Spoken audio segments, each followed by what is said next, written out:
जय हिंद एवरीवन। इस video lecture में हम बात करेंगे बौद्ध धर्म से रिलेटेड जितना भी आज तक क्वेश्चन पूछा गया है घटना चक्र का पूरा डिस्कशन करने वाले हैं। तो चलिए वीडियो को स्टार्ट करते हैं और देखते हैं कि घटना चक्र में क्या क्या क्वेश्चन पूछा गया है आज से लगभग 1999 से लेके आज तक। हर एग्जाम में स्टेट पीसीएस हो या फिर पीसीएस हो या फिर यूपीएससी हो, सारा का हम लोग डिस्कशन करने वाले हैं। तो ये वीडियो लेक्चर आपका दो पार्ट में होने वाला है क्योंकि इसमें हम देखें कि 150 से अधिक क्वेश्चन पूछा गया है बौद्ध धर्म से। तो इसको हम लोग दो लेक्चर में करेंगे। पहला लेक्चर में 75 क्वेश्चन करेंगे और दूसरा लेक्चर में फिर 75 क्वेश्चन करेंगे।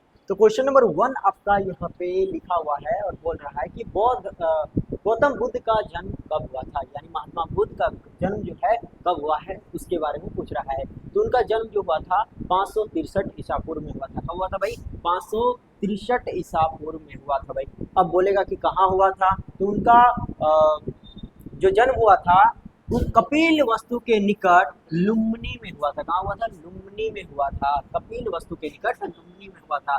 तो गौतम बुद्ध का जन्म कपिल वस्तु के निकट लुम्बिनी में कब हुआ था भाई? 563 ईसा पूर्व में हुआ था। कब हुआ था? 563 ईसा पूर्व में लुम्बिनी में कपिल वस्तु। इस तरह करके रिलेट करके याद रखना है। उनके पिताजी का नाम था शुद्धोधन। क्या नाम था? शुद्धोधन नाम था, जो साक्य गण के प्रधान थे, यानी साक्य मुनि से लोग बिलोंग क्या करते थे, साक्य कुल के थे। साक्य गण के क्या थे? प्रधान थे इनके पिताजी। और माता का नाम था महामाया। क्या नाम था? महामाया नाम था। माया देवी या यह जो थी कोलिया वंश से, कोलिया वंश की जो कोलिया वंश से बिलोंग करती थी। कोलिया गणराज की कन्या थी, यानी कोलिया वंश से रिलेशन किसका था भाई? तो महात्मा बुद्ध की माता का, जिनका नाम था महामाया। क्या नाम था? महामाया, माया देवी। क्लियर है? जब इनका 29 साल होता है तो उन्होंने 29 वर्ष की अवस्था में गृह त्याग दिया, यानी घर त्याग दिया, जिसे बौद्ध ग्रंथों में क्या कहा गया है? महाभिनिष्क्रमण कहा गया है। कौन ग्रंथ में? मैंने बौद्ध बुक में कहा गया है कि जो महात्मा बुद्ध अपना 29 साल की एज में बाल बुतरू को घर में छोड़ के घर छोड़ दे रहे हैं, उस क्रिया को कहा गया महाभिनिष्क्रमण। क्या क्या क्या कहा गया? महाभिनिष्क्रमण। याद रखना है, क्वेश्चन आता है कि महाभिनिष्क्रमण जो है किस धर्म से रिलेटेड है, या फिर बोला जाएगा कि महाभिनिष्क्रमण क्या था। अगला क्वेश्चन हो जाता है आपका क्वेश्चन नंबर 2। बुद्ध के जीवन की किस घटना को महाभिनिष्क्रमण के रूप में जाना जाता है? अभी हम बोले ना कि क्वेश्चन आता है, और देखो क्वेश्चन नेक्स्ट क्वेश्चन पूछा है कि महाभिनिष्क्रमण के रूप में जाना जाता है बौद्ध के जीवन की कौन सी घटना है? तो कौन सी घटना है? उनके गृह त्याग करने की घटना है। उनका महापरिनिर्वाण नहीं, उनका जन्म नहीं, उनका गृह त्याग। क्या है भाई? उनका गृह त्याग करने की घटना क्या कहलाता है? महाभिनिष्क्रमण कहलाता है। उन्होंने 29 वर्ष की अवस्था में अपना गृह त्याग किया था। अगला क्वेश्चन हो जाता है आपका क्वेश्चन नंबर 3। गौतम बुद्ध की माँ किस वंश से संबंधित है? तो किस वंश से थी भाई? कोलिया वंश से थी ना। तो ऑप्शन किस में है? कोलिया वंश। यहाँ देखो ऑप्शन नंबर डी में कोलिया वंश से संबंधित थी उनकी माता। किनकी माता? तो गौतम बुद्ध की माता। गौतम बुद्ध की माता का क्या नाम था? आप लोग को कमेंट बॉक्स में भर देना है। क्या करना है? कमेंट बॉक्स में भर देना है। अगला क्वेश्चन नंबर 4 हो जाता है आपका, बुद्ध का जन्म कहाँ हुआ था? तो क्या अभी नहीं बताए कि बुद्ध का जन्म हुआ था कपिल वस्तु के निकट लुम्बिनी में। कहाँ हुआ था? कपिल वस्तु के निकट लुम्बिनी में हुआ था। तो देखो यहाँ पे लुम्बिनी है, देखो कपिल वस्तु भी दिया है और लुम्बिनी भी दिया है। जब इस तरह का दोनों ही रहेगा ऑप्शन में, तो हम लोग लुम्बिनी को वरीयता देंगे। किसका वरीयता देंगे भाई? लुम्बिनी को वरीयता देंगे। क्यों? क्योंकि अगर यदि बोला जाएगा, कोई फेमस टीचर को ले लो और बोला जाएगा कि उनका जन्म कहाँ हुआ था, तो एक होता है स्टेट, एक होता है डिस्ट्रिक्ट, एक होता है गांव। तो उनका जन्म किसी गांव में हुआ होगा ना, तो गांव को ज़्यादा वरीयता दिया जाता है। उसी तरह लुम्बिनी एक गांव था जहाँ पे महात्मा बुद्ध का जन्म हुआ था। कपिल वस्तु क्या है? कपिल वस्तु क्या है? डिस्ट्रिक्ट जैसा हो गया। क्लियर है? अगला क्वेश्चन नंबर 5। निम्नलिखित में से कौन सा नाम बुद्ध का दूसरा नाम था? यानी भगवान बुद्ध का जो है बहुत सारा नाम था, उसमें से बोल रहा है कि इसमें से उनका दूसरा नाम कौन सा था? तो इनको पार्थ नहीं कहा जाता था, परछन नहीं कहा जाता था, गुंडाकेश नहीं कहा जाता था, और मिहिर भी नहीं कहा जाता। ये चारों ऑप्शन जो है महात्मा बुद्ध के लिए नहीं प्रयोग किया गया है। तो ऑप्शन नंबर ई में देखो, इनमें से कोई नहीं। तो राइट आंसर क्या हो जाएगा? ई, ऑप्शन नंबर ई, इनमें से कोई नहीं। तो महात्मा बुद्ध का तो दूसरा नाम क्या था भाई? तो महात्मा बुद्ध का दूसरा नाम था सिद्धार्थ। क्या नाम था? सिद्धार्थ नाम था। उनका बचपन का नाम हुआ करता था सिद्धार्थ। क्या नाम था? सिद्धार्थ। किनका नाम था? महात्मा बुद्ध का। भाई महात्मा तो बाद में कहलाए जब ज्ञान की प्राप्ति हुई। उसी जिस तरह कोई भी लड़का है उस सक्सेस होने के बाद किसी उपाधि के नाम से जाना जाता है, उसी तरह महात्मा बुद्ध को जब उपाधि मिली, जब उनको ज्ञान की प्राप्ति मिली, तब वो महात्मा बुद्ध कहलाए। उससे पहले वो सिद्धार्थ के नाम से जाने जाते थे। किस नाम से? सिद्धार्थ नाम से जाने जाते थे। वही क्वेश्चन पूछा गया है कि महात्मा बुद्ध का दूसरा नाम क्या था? गौतम यानी महात्मा बुद्ध का ही नाम है। गौतम बुद्ध कहा गया है, महात्मा बुद्ध कहा गया है। तो गौतम का बचपन का नाम था सिद्धार्थ। क्या नाम था? सिद्धार्थ। इन्हें साक्य मुनि, तथागत आदि नामों से भी जाना जाता था। इनको तथागत मुनि कहा जाता था, साक्य मुनि कहा जाता था। किनको? गौतम बुद्ध को। गौतम बुद्ध को और क्या क्या नाम से जाना जाता है? तो सिद्धार्थ हो गया, साक्य मुनि हो गया, उसके बाद आपका तथागत मुनि हो गया। आगे देखो, आदि गुरु शंकराचार्य को प्रच्छन्न बौद्ध या छिपा हुआ बुद्ध मार्गी कहा जाता है। किनको कहा जाता है? तो आदि शंकराचार्य गुरु को कहा जाता है, आदि गुरु शंकराचार्य को कहा जाता है। इनको कहा जाता है प्रच्छन्न बौद्ध। क्या कहा जाता है भाई? प्रच्छन्न बौद्ध कहा जाता है, या फिर छिपा हुआ बुद्ध मार्गी कहा जाता है, यानी बुद्ध धर्म को दर्शन दिलाने वाला बुद्ध मार्गी कहा जाता है। किसको? तो आदि गुरु शंकराचार्य को। क्लियर है? पार्थ हो गया, परछन हो गया, मीर हो गया, बुड्ढाकेश हो गया। भगवान बुद्ध के अन्य नाम नहीं है। इस प्रकार जो है ई हो जाएगा आंसर।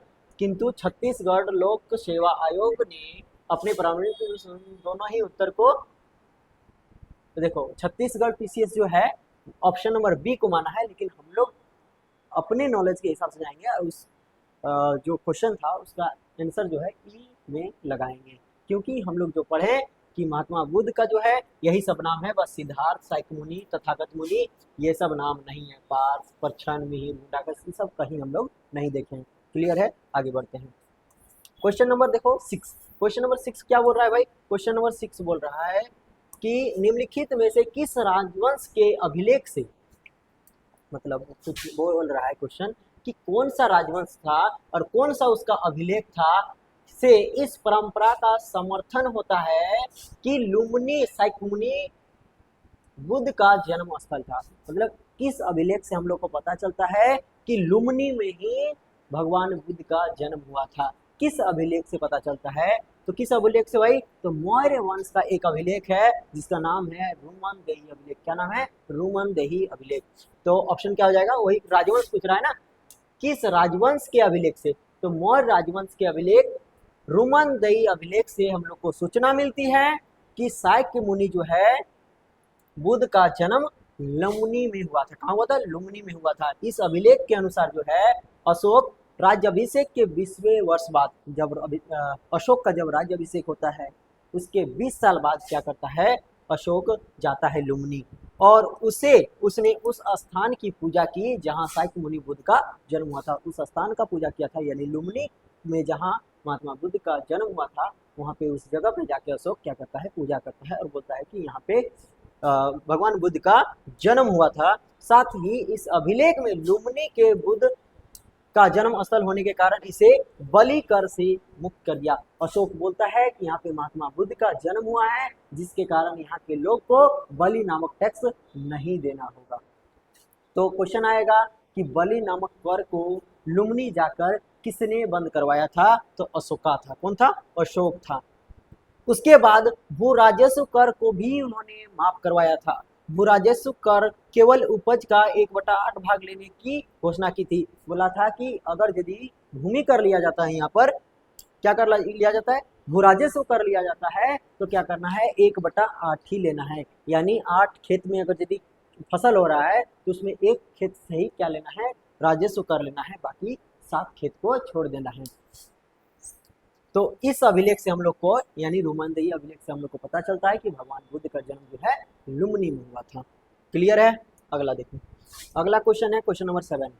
क्वेश्चन नंबर 7 बोल रहा है कि निम्नलिखित में से कौन सा एक अशोक का अभिलेख, किसका अभिलेख भाई? अशोक का अभिलेख इस परंपरा की पुष्टि करता है। भाई क्वेश्चन वही पूछ रहा है, देखना है अभी।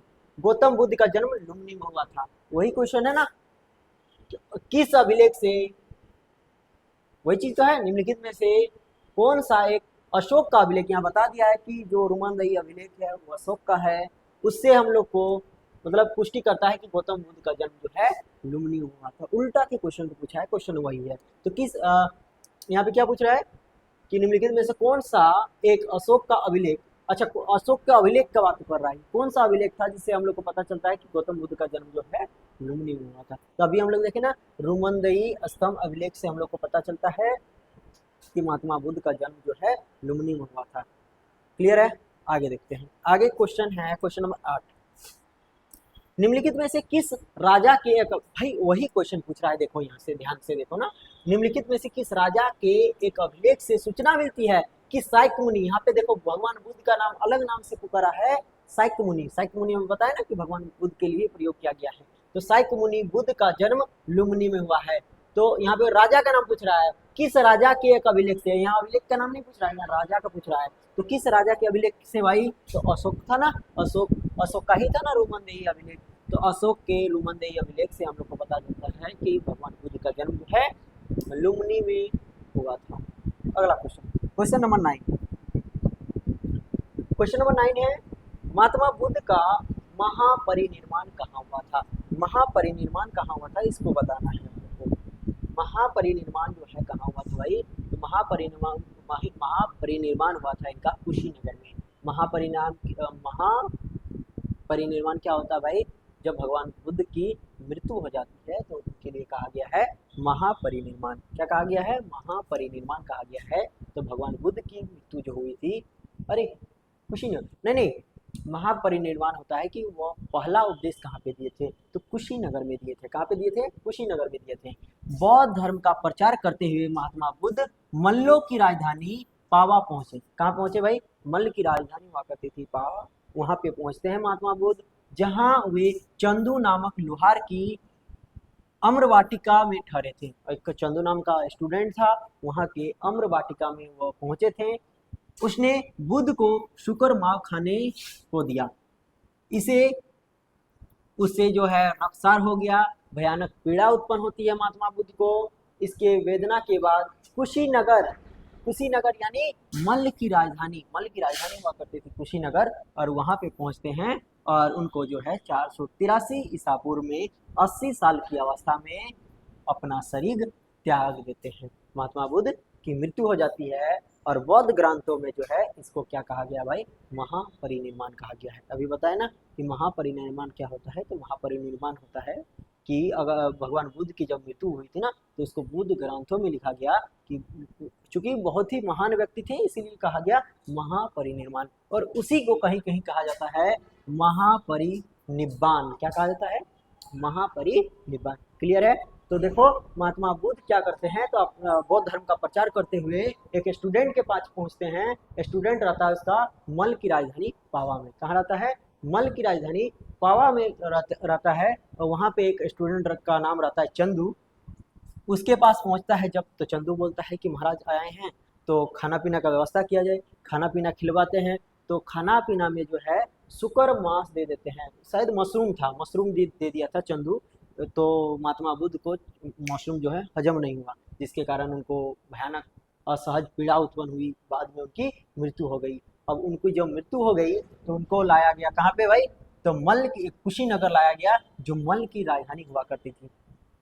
क्लियर है? और उसके बाद वहाँ पे उन्होंने शरीर त्याग दिया, और बौद्ध ग्रंथों में यही चीज लिखा गया कि महात्मा बुद्ध को जो है महापरिनिर्वाण मिल गया। क्या मिल गया, महापरिनिर्वाण मिल गया। क्लियर है? अगला क्वेश्चन है, गौतम बुद्ध का महापरिनिब्बान, वही चीज बोले ना, महापरिनिर्वाण को ही क्या कहा गया भाई, महापरिनिब्बान कहा गया है। तो वही क्वेश्चन पूछ रहा है कि गौतम बुद्ध का महापरिनिब्बान जो है किस राज्य में हुआ था, यानी उनकी मृत्यु जो है किस राज्य में हुआ था भाई। तो अभी हम लोग देखें, मल्ल की राजधानी कुशीनगर में हुआ था। कहाँ हुआ था, मल्ल की राजधानी कुशीनगर में। तो यहाँ पे देखो ऑप्शन नंबर सी में लिखा गया है मल्ल।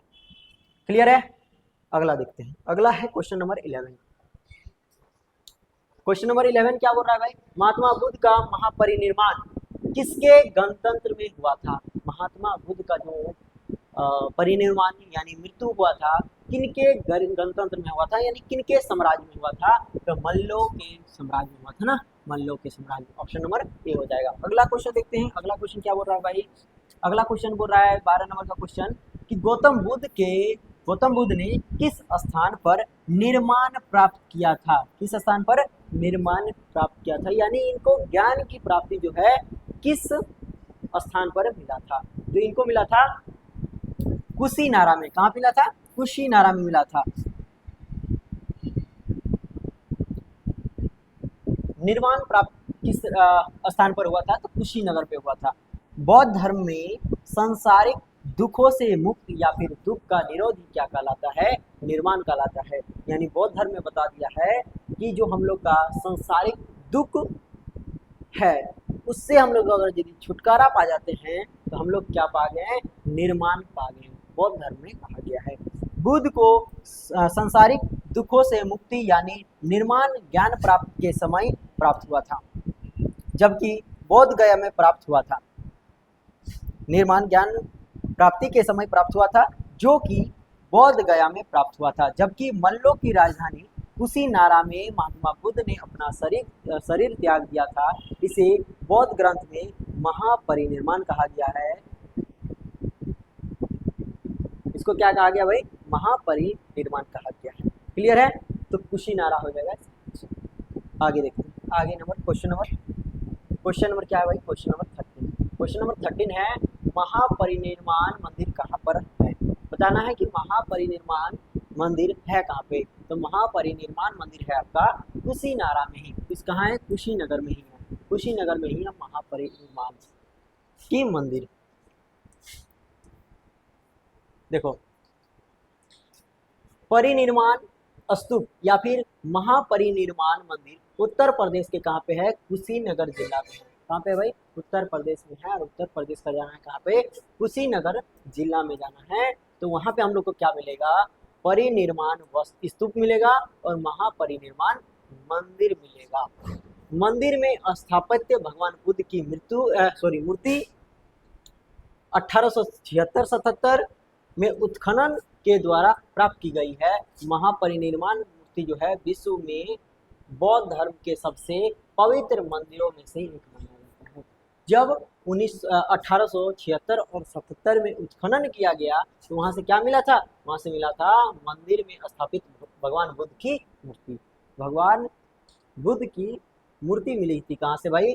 तो उत्तर प्रदेश के कुशीनगर से मिली थी। उत्खनन कब हुआ था? 1876 और 77 में। अगला क्वेश्चन हो जाता है आपका निम्नलिखित राज्यों में से किसका संबंध भगवान बुद्ध के जीवन से था? अब अगर यदि ये क्वेश्चन पूछ सकता है कि किसका संबंध भगवान बुद्ध के जीवन से था, तो क्या ये क्वेश्चन नहीं पूछ सकता है कि किसका संबंध भगवान बुद्ध के जीवन से नहीं था? तो अभी फिलहाल ध्यान दो कि पूछ रहा है कि भगवान बुद्ध के जीवन से कौन सा राज्य संबंधित था। तो देखो, कौशल ये गए थे, उसके बाद मगध में तो रहे हैं, गंधार ये कभी नहीं गए। गंधार नहीं गए हैं तो 2 जहां है उसको काट देना है। देखो 2 यहाँ पे है, इसको काट दो। उसके बाद यहाँ है 2, इसको काट दो। 2 को तो एलिमिनेशन करके हट गया। अवंती भी ये कभी नहीं गए, तो 1 जिसमें है वो भी कट जाएगा। 1 इसमें है, ये भी कट जाएगा। ऑप्शन नंबर ये लास्ट में मेरा बच गया कहाँ? सी। तो वही चीज पूछ रहा था कि भगवान बुद्ध जो है, भगवान बुद्ध का संबंध जो है किन स्थान से है? तो कौशल और मगध हो जाएगा राइट आंसर। देखो, महाजनपदों में से कौशल और मगध महाजनपद का संबंध भगवान बुद्ध के जीवन से था। गौतम बुद्ध ने अपनी शिक्षा का प्रचार प्रसार हेतु मगध एवं कौशल दोनों राज्य में भ्रमण किया था। भगवान बुद्ध जाते हैं, अपना शिक्षा का प्रसार करते हैं कहाँ पे? मगध और कौशल में। अवंती वगैरह नहीं गए थे। अफगानिस्तान वाला एरिया तो गए ही नहीं थे। क्लियर है? अगला क्वेश्चन हो जाएगा आपका। अगला क्वेश्चन है कि गौतम बुद्ध द्वारा अपने धर्म में, देखो गौतम बुद्ध द्वारा अपने धर्म में यानी बौद्ध धर्म में दीक्षित किया जाने वाला अंतिम व्यक्ति। अरे भाई बोल रहा है कि बौद्ध धर्म का शिक्षा देने के लिए उन्होंने किसको सबसे लास्ट में शिक्षा दिया था? तो सुबोध नाम का एक स्टूडेंट था जिन्होंने उनको लास्ट बार शिक्षा दिया, उसके बाद गौतम बुद्ध की मृत्यु हो गई थी। तो ऑप्शन क्या आ जाएगा? डी। अपने जीवन काल के अंतिम वर्ष में गौतम बुद्ध अपने शिष्य चंदू के यहाँ पावा पहुंचे थे। कहाँ पहुंचे थे? चंदू के यहाँ बताया है कि पावा पहुंचे हुए थे महात्मा बुद्ध, जहाँ पे उसको मैंने उनको महात्मा बुद्ध जी को सुकर माओ यानी मशरूम बोल सकते हैं, भोज सामग्री खाने से अतिसार रोग पीड़ित हो गया, मतलब बहुत खतरनाक बीमारी हो गया, कोविड टाइप का बीमारी हो गया।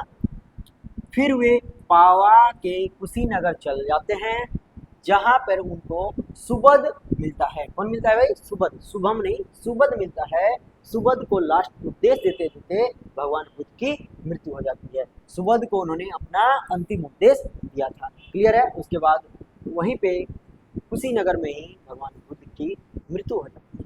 अगला क्वेश्चन हो जाता है आपका, बुद्ध द्वारा रूपांतरित, भगवान बुद्ध द्वारा रूपांतरित निम्नलिखित व्यक्तियों में से कौन सा अंतिम था? मतलब रूपांतरित का मतलब क्या है? कि रूप का परिवर्तन करना, यानी किसी को दर्शन देना, किसी को शिक्षा देना, शिक्षा देके उनके रूप को परिवर्तन करना। तो वही चीज पूछ रहा है कि भगवान बुद्ध द्वारा रूपांतरित निम्नलिखित व्यक्तियों में से कौन अंतिम था, मतलब कौन किसको लास्ट में भगवान बुद्ध ने शिक्षा दिया था। तो अभी बताएं, सुबोध नाम का व्यक्ति था जिनको लास्ट में शिक्षा देते देते भगवान बुद्ध की तबीयत खराब हो गई और लास्ट में जाके उनकी मृत्यु हो गई। अगला क्वेश्चन है, बुद्ध अपने जीवन का अंतिम वर्षा ऋतु कहाँ बिताई थी? तो अभी बताया था ना, भगवान बुद्ध जो है अपने जीवन का अंतिम वर्षा ऋतु बिताया था कहाँ पे भाई? वैशाली में। कहाँ पे बिताया था? वैशाली में बिताया था। उसके बाद वो चल गए थे कहाँ पे? कुशीनगर चले गए थे। तो महापरिनिब्बाण सतु से उनके जीवन के विविध आयामों एवं कला का निर्धारण किया जाता है, जिसके अनुसार बौद्ध ने अपने जीवन का अंतिम वर्षा ऋतु, देखो यहाँ पे बोल रहा है कि वर्षा ऋतु यानी बरसात का मौसम जो है कहाँ पे बिताए थे महात्मा बुद्ध जी ने? तो वैशाली में बिताए थे। वर्षा जीवन कहाँ बिताए थे? अंतिम वर्षा जीवन बिताए थे कहाँ पे? वैशाली में। अगला क्वेश्चन हो जाता है आपका 17 नंबर क्वेश्चन पूछ रहा है कि बुद्ध ने अपने जीवन का 17 नंबर तो हो गया ना, बुद्ध ने अपने जीवन के अंतिम वर्षा ऋतु कहाँ बिताई थी? तो वैशाली में बिताई थी। अगला क्वेश्चन देखो, अगला क्वेश्चन है आपका, निम्नलिखित में से कौन सा एक बौद्ध मत के निर्माण की अवधारणा की सर्वश्रेष्ठ व्याख्या करता है? यानी बौद्ध धर्म के बारे में, बौद्ध धर्म के मत निर्माण के बारे में बताता है सबसे बढ़िया ढंग से। ये बताता है कृष्ण रूपी अग्नि का समन। कृष्ण रूपी का मतलब कि कृष्ण रूपी का मतलब हो जाता है जो हम लोग गुस्सा वगैरह करते हैं ना, उसका समन, माने वो सब नहीं करना चाहिए। इसका उदाहरण बताता है आपका सबसे अच्छा व्याख्या करता है ये कृष्ण रूपी अग्नि का शोषण। यहाँ पे देखो, बुद्ध ने निर्माण को मन की उस परम शक्ति के रूप में वर्णित किया है जो तृष्णा, क्रोध और दूसरी विषादकारी मन स्थितियों से परे है। यह शांति तभी प्राप्त होती है जब सभी वर्तमान इच्छाओं के कारण समाप्त होते जाते हैं। यानी हम लोग जब किसी से उम्मीद रखते हैं, वो उम्मीद हम लोग पे नहीं होता है फिलफुल, तब क्या होता है? हमको दुख होता है। यही चीज बता रहे हैं कि जब सभी वर्तमान इच्छाओं के कारण समाप्त हो जाते हैं, यानी हम लोग इच्छा जो रखते हैं वही चीज नहीं रहेगा, तो हम लोग को दुख नहीं होगा और भविष्य में पैदा हो सकने वाली इच्छाओं का जड़ से नाश हो जाए। निर्माण में तृष्णा दोष के कारण जड़ से समाप्त हो जाते हैं। तृष्णा जड़ जो है समाप्त हो जाता है, जिससे मनुष्य सभी प्रकार के कष्टों यानी दुख और संसार के पुनर्जन्म से छुटकारा पा लेता है। अगर किसी को कोई दुख ही नहीं होगा तो वो महात्मा बुद्ध द्वारा कहा गया है कि अगर यदि किसी व्यक्ति को संसार में दुख नहीं होगा, कभी दुख नहीं होगा, क्योंकि वो जो है अपने इच्छाओं का नाश कर देता है, तो उनका दुख नहीं होगा। और यदि दुख नहीं होगा तो संसार में पुनर्जीवन के चक्र नहीं होगा। पुनर्जीवन से उसको क्या मिलेगा? छुटकारा मिल जाएगा। क्लियर है? अगला क्वेश्चन है, बोध गया में किसे ज्ञान की प्राप्ति हुई थी? तो बोध गया में किसको भाई? बोध गया में हुई थी महात्मा बुद्ध को ज्ञान की प्राप्ति। यानी बोल सकते हैं कि उस समय जो है महात्मा बुद्ध को सरकारी नौकरी कहाँ मिली थी? तो महात्मा बुद्ध को सरकारी नौकरी मिली थी कहाँ पे भाई? महात्मा बुद्ध को सरकारी नौकरी मिली थी कहाँ पे? बोध गया में मिली थी। वही चीज बोल रहा है कि बोध गया में किसको ज्ञान की प्राप्ति यानी किसको सरकारी नौकरी मिली थी? आज के समय की सरकारी नौकरी, उस समय की महात्मा बुद्ध की ज्ञान की प्राप्ति। तो गौतम बुद्ध को मिली थी बोध गया में ज्ञान की प्राप्ति। बौद्ध धर्म के प्रवर्तक, प्रवर्तक क्या होता है भाई?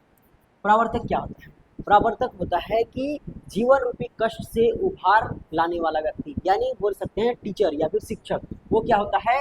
तो प्रवर्तक होता है। तो बौद्ध धर्म के प्रवर्तक गौतम बुद्ध को ज्ञान प्राप्ति जो है बोध गया में हुई थी। यहाँ 6 वर्षों की कठिन समाधान के बाद, देखो भगवान बुद्ध जब इतने क्या बोलते हैं ज्ञानी होते हुए इनको 6 साल की कठोर तपस्या करने के बाद 35 साल की अवस्था में वैशाख पूर्णिमा के रात्रि को एक पीपल वृक्ष के नीचे, पीपल यानी पीपा के वृक्ष के नीचे जो है इनको ज्ञान की प्राप्ति हुई थी। यहाँ पे हम लोग को क्या शिक्षा मिलती है? यहाँ को हम लोग को ये शिक्षा मिलती है कि जब भगवान बुद्ध इतना ज्ञानी होते हुए भी उनको 6 साल की कठोर तपस्या करनी होती है, तब उनको 35 साल की एज में ज्ञान की प्राप्ति यानी सरकारी नौकरी मिलती है, तो तुम लोग हार क्यों मानते हो भाई? तुम लोग तो अभी 4 साल 3 साल ही कॉम्पिटिशन का तैयारी करता है, तुम लोग 6 साल क्यों नहीं कठोर तपस्या करता है? क्यों नहीं 35 साल की एज तक तुम लोग कठोर तपस्या करता है? काहे नहीं मिलेगा ज्ञान की प्राप्ति? चलो अगला क्वेश्चन देखते हैं। अगला क्वेश्चन है क्वेश्चन नंबर 20। क्वेश्चन नंबर 20 क्या बोल रहा है भाई? क्वेश्चन नंबर 20 बोल रहा है कि अलार कलाम कौन था? देखो अलार कलाम जो था, अलार कलाम कौन था भाई? हाँ, अलार कलाम जो था, ऐसा कहा जाता है कि भगवान बुद्ध का पहला गुरु था। कौन था? भगवान बुद्ध का पहला गुरु। भगवान बुद्ध के शिष्य नहीं होगा, बौद्ध धर्म के भिक्षु नहीं था, बौद्धकालीन एक शासक नहीं था, भगवान बुद्ध का जो है एक गुरु था। कौन? अलार कलाम। इनसे कहा जाता है कि अलार कलाम के बारे में कि सांख्य दर्शन का शिक्षा जो महात्मा बुद्ध लिए थे वो अलार कलाम से ही लिए थे। किसे लिए थे? अलार कलाम से लिए थे। महाविनिष्क्रमण के बाद, महाविनिष्क्रमण क्या होता है भाई? तो घर, महात्मा बुद्ध के घर त्याग करने का जो महात्मा बुद्ध का जो घर त्याग करने का जो सिचुएशन आया था उसको कहा गया महाविनिष्क्रमण। तो महाविनिष्क्रमण के बाद ज्ञान की खोज में यानी सरकारी नौकरी की खोज में महात्मा बुद्ध अलार कलाम के आश्रम में पहुंचते हैं। कहाँ पहुंचते हैं भाई? अलार कलाम। आप लोग भी जाते होंगे अलग अलग इंस्टीट्यूट में, तो उसी तरह अलार कलाम के आश्रम में यानी अलार कलाम के इंस्टीट्यूट में पहुंचते हैं महात्मा बुद्ध, जहां उनको दीक्षा मिलती है। अलार कलाम के आश्रम में उन्होंने तपस्या की, किंतु वे संतुष्ट नहीं हुए। हम लोग भी करते हैं भाई, बहुत सारा कोचिंग में क्लास करते हैं, लेकिन हम लोग संतुष्ट नहीं होते हैं, समझ में नहीं आता है, चीज़ें जो पढ़ते हैं वो सब एग्जाम में नहीं आता है। तो अलार कलाम ने सांख्य दर्शन के आचार्य थे, मतलब अलार कलाम जो थे वो सांख्य दर्शन के आचार्य थे तथा अपनी साधना शक्ति के लिए जो है प्रसिद्ध और विख्यात थे। कौन? अलार कलाम जी। तो ऐसा कहा जाता है कि जब अलार कलाम जी सांख्य दर्शन के प्रख्यात विद्वान थे, तो अलार कलाम के द्वारा ही सांख्य दर्शन की शिक्षा महात्मा बुद्ध को दी हो। क्लियर है? अगला question, question number 21। Mahatma Buddha ने अपना पहला धर्म चक्र परिवर्तन किस स्थान पर दिया था? यानी धर्म चक्र परिवर्तन क्या होता है भाई? धर्म चक्र परिवर्तन होता है किसी के जीवन की स्थिति में सुधार लाना या फिर किसी को उपदेश देना। तो क्वेश्चन यही पूछ रहा है कि महात्मा बुद्ध ने अपना पहला उपदेश जो है किस स्थान पर दिया था?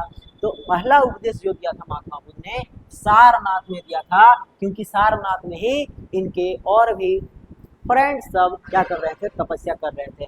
तो महात्मा बुद्ध जी जाके बताते हैं इनको, अपने फ्रेंड्स सबको सारनाथ में, कि देखो बाबू, तुम लोग के साथ हम भी लड़कीबाजी में थे, उसके बाद क्या बोलते हैं सारनाथ में तपस्या कर रहे थे, लेकिन हमको यहाँ पे ज्ञान की प्राप्ति नहीं हुई। हम गया पटना बिहार, वहाँ पे हम आराम से तैयारी किए, 6 साल रगड़ के मेहनत किए, फिर हमको जाके ज्ञान की प्राप्ति मिली। तो तुम लोग भी एक काम करो, इस तरह तपस्या करने से तुम लोग को ज्ञान की प्राप्ति नहीं होने वाली। महात्मा बुद्ध समझाते थे। तो वही क्वेश्चन पूछ रहा था कि महात्मा बुद्ध ने अपना पहला धर्म चक्र परिवर्तन किस स्थान पर दिया था? तो सारनाथ में दिया था। क्लियर है? अगला क्वेश्चन है देखो, ज्ञान प्राप्ति के पश्चात गौतम बुद्ध ने अपने मत का प्रचार प्रारंभ किया। अब भाई होता ही है, कोई भी चीज कोई भी अगर यदि सक्सेस हो जाता है तो उसके बाद ज्ञान का प्रचार करता ही है कि सब लोग मेरे पास ही पढ़ो, या फिर बोलता है कि हम यहाँ से पढ़े थे। तो वही चीज़ महात्मा बुद्ध भी कर रहे थे, और वहीं से तो प्रेरणा लेके आजकल के जो कोई भी आजकल जीडी में यदि फर्स्ट रैंक ले रहा है तो वो भी क्या कर रहा है कि अपना ज्ञान बांटने आ जाता है कि हमने यहाँ से पढ़ा था, ये पढ़ा था।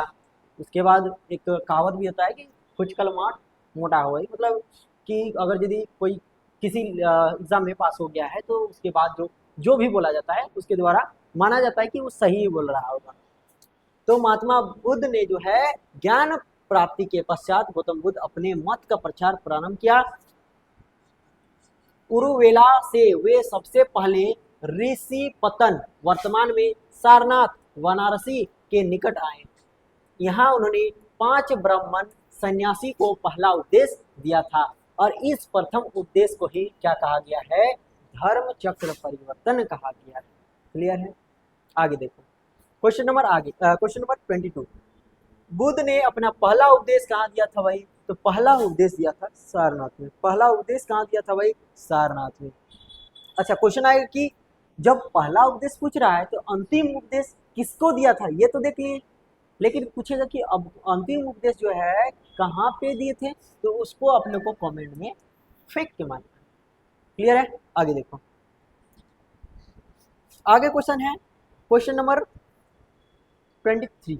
क्या है भाई? क्वेश्चन नंबर 23 बोल रहा है कि सारनाथ में अपना प्रथम प्रवचन किसने दिया था? तो अभी हम लोग देखें ना भाई कि सारनाथ में अपना पहला उद्देश्य, पहला प्रवचन, पहला ज्ञान किसको दिया था, जिसको हम लोग धर्म चक्र परिवर्तन के नाम से जाने, तो कौन दिया था? महात्मा बुद्ध जी दिए थे। अब क्लियर है? अगला क्वेश्चन, गौतम बुद्ध ने अपना प्रथम उपदेश कहाँ दिया था? सारनाथ। देखो कितना रिलेटेड क्वेश्चन पूछ रहा है। आगे क्वेश्चन, आगे देखो, आगे क्वेश्चन है ग्रंथों में उल्लेखित धर्म चक्र परिवर्तन है। भाई ये देखो क्वेश्चन क्या है पता है? क्वेश्चन बस यही है, धर्म चक्र परिवर्तन क्या है, बाकी ये वाला क्वेश्चन नहीं है, ये वाला है बुद्धू बनाने का तरीका। तो धर्म चक्र परिवर्तन क्या था भाई? तो सारनाथ में दिया गया महात्मा बुद्ध का प्रथम उपदेश। उनका बुद्ध का दर्शन था क्या? नहीं। अच्छा देखो, अगर यदि ये आंसर में नहीं रहता, ये आंसर में नहीं रहता, तो हम लोग बिल्कुल मारते बुद्ध का दर्शन, क्योंकि दर्शन का मतलब क्या होता है? अपना अपना ज्ञान देना। ज्ञान देना क्या होता है? दर्शन होता है। तो ये तो क्या कर रहे थे? उपदेश मतलब ज्ञान ही होता है ना। तो यहाँ पे उपदेश दे दिया है, चूंकि सब चीज लिख दिया है कि सारनाथ में सारनाथ में दिया गया उनका प्रथम उपदेश, इतना क्लियर स्पष्ट भाषा में लिख दिया है, इसीलिए इसके साथ नहीं जा रहे हैं। अगर यदि ये नहीं रहता, अगर यदि ये नहीं रहता तो हम लोग इसको मारते हैं। क्लियर है? आगे देखो, आगे देखो, आगे देखो, धर्म चक्र परिवर्तन किया गया था, मतलब पूछ रहा है कि कहाँ पे। अच्छा यहाँ देखो, यहाँ पे देखो, धर्म चक्र परिवर्तन किया गया था। अच्छा किसके द्वारा? ये भी हो सकता है किसके द्वारा, लेकिन यहाँ पे क्या दिया है? स्थान दिया है, तो इसलिए स्थान के अनुसार आंसर लेना पड़ेगा। तो व्यक्ति दिया रहता तो महात्मा बुद्ध को लेते। क्लियर है ना? तो यहाँ पे किया गया था धर्म चक्र परिवर्तन सारनाथ में। कहाँ पे? सारनाथ में। अगला क्वेश्चन, बुद्ध ने सर्वाधिक उपदेश कहाँ दिया? देखो सर्वाधिक उपदेश होता है कि सबसे ज्यादा कहाँ पे ज्ञान दिए थे। क्लियर है? और एक होता है कि पहला उपदेश कहाँ पे दिए थे। तो पहला उपदेश हो गया सारनाथ, तो पहला उपदेश को ही कहा गया धर्म चक्र परिवर्तन। लेकिन यहाँ पे पूछ रहा है कि सर्वाधिक उपदेश कहाँ पे दिया था? सर्वाधिक उपदेश दिए थे श्रावस्ती में। याद कैसे रखेंगे? स से श्रावस्ती और स से सर्वाधिक उपदेश। आगे देखो, देखो बुद्ध के सबसे अधिक शिष्य जो है कौशल राज्य में थे। कहाँ पे थे? सबसे ज्यादा बुद्ध के स्टूडेंट थे कहाँ पे? कौशल राज्य में थे। और कौशल राज्य की राजधानी हुआ करती थी श्रावस्ती। जैसे अभी झारखंड राज्य की राजधानी है रांची, उसी तरह कौशल राज्य की, उत्तर प्रदेश का एक एरिया है कौशल राज्य, वहाँ की राजधानी हुआ करती थी श्रावस्ती। और वहीं पे उनका स्टूडेंट ज़्यादा होने के कारण, भाई जहाँ ज़्यादा स्टूडेंट रहेगा वहीं ज़्यादा पढ़ाएंगे ना, वहीं ज़्यादा शिक्षा देंगे, तो वहीं पे ज़्यादा जाके सबसे ज़्यादा क्या दिए थे, उपदेश दिए थे। अगला question, question number 28, Buddha Kaushambi किसके राजकाल में आए थे? बोल रहा है कौशाम्बी जो आए थे बुद्ध, वो किसके राज में, मतलब कौन वहां शासन कर रहा था तब आए थे कौशाम्बी बुद्ध भगवान? तो जब कौशाम्बी में उदयन का शासन था, किसका शासन था? उदयन का। एक्चुअली में अभी पढ़ना है उदयन के बारे में, अभी टेंशन मत लीजिए, अभी मगध राज को पढ़ाए नहीं है, महाजनपद में आएगा वो, उसमें पढ़ाएंगे उदयन के बारे में, फिर बताएंगे कि उदयन के समय जो है महात्मा बुद्ध जो है आए थे कहाँ पे? तो आए थे आपका कौशाम्बी। कहाँ आए थे? कौशाम्बी। तो वही क्वेश्चन पूछ रहा है कि बुद्ध कौशाम्बी किसके राजकाल में आए थे? तो ऑप्शन में बी हो जाएगा आपका, उदयन के समय आए थे महात्मा बुद्ध। वत्स राज उदयन किस राज्य से था? वत्स राज्य से था। तो वत्स राज्य उदयन के शासनकाल में कौशाम्बी आए थे, वहां उन्होंने 9 साल वर्षावास किया, मतलब रहे थे, 9 साल तक रहे थे महात्मा बुद्ध, 9 साल तक वर्षावास किया। उदयन ने पिंडोला भरद्वाज के प्रभाव से बौद्ध बनने के बाद घोषिताराम बिहार भिक्षु संघ को जो है दान किया था। क्लियर है? अगला क्वेश्चन,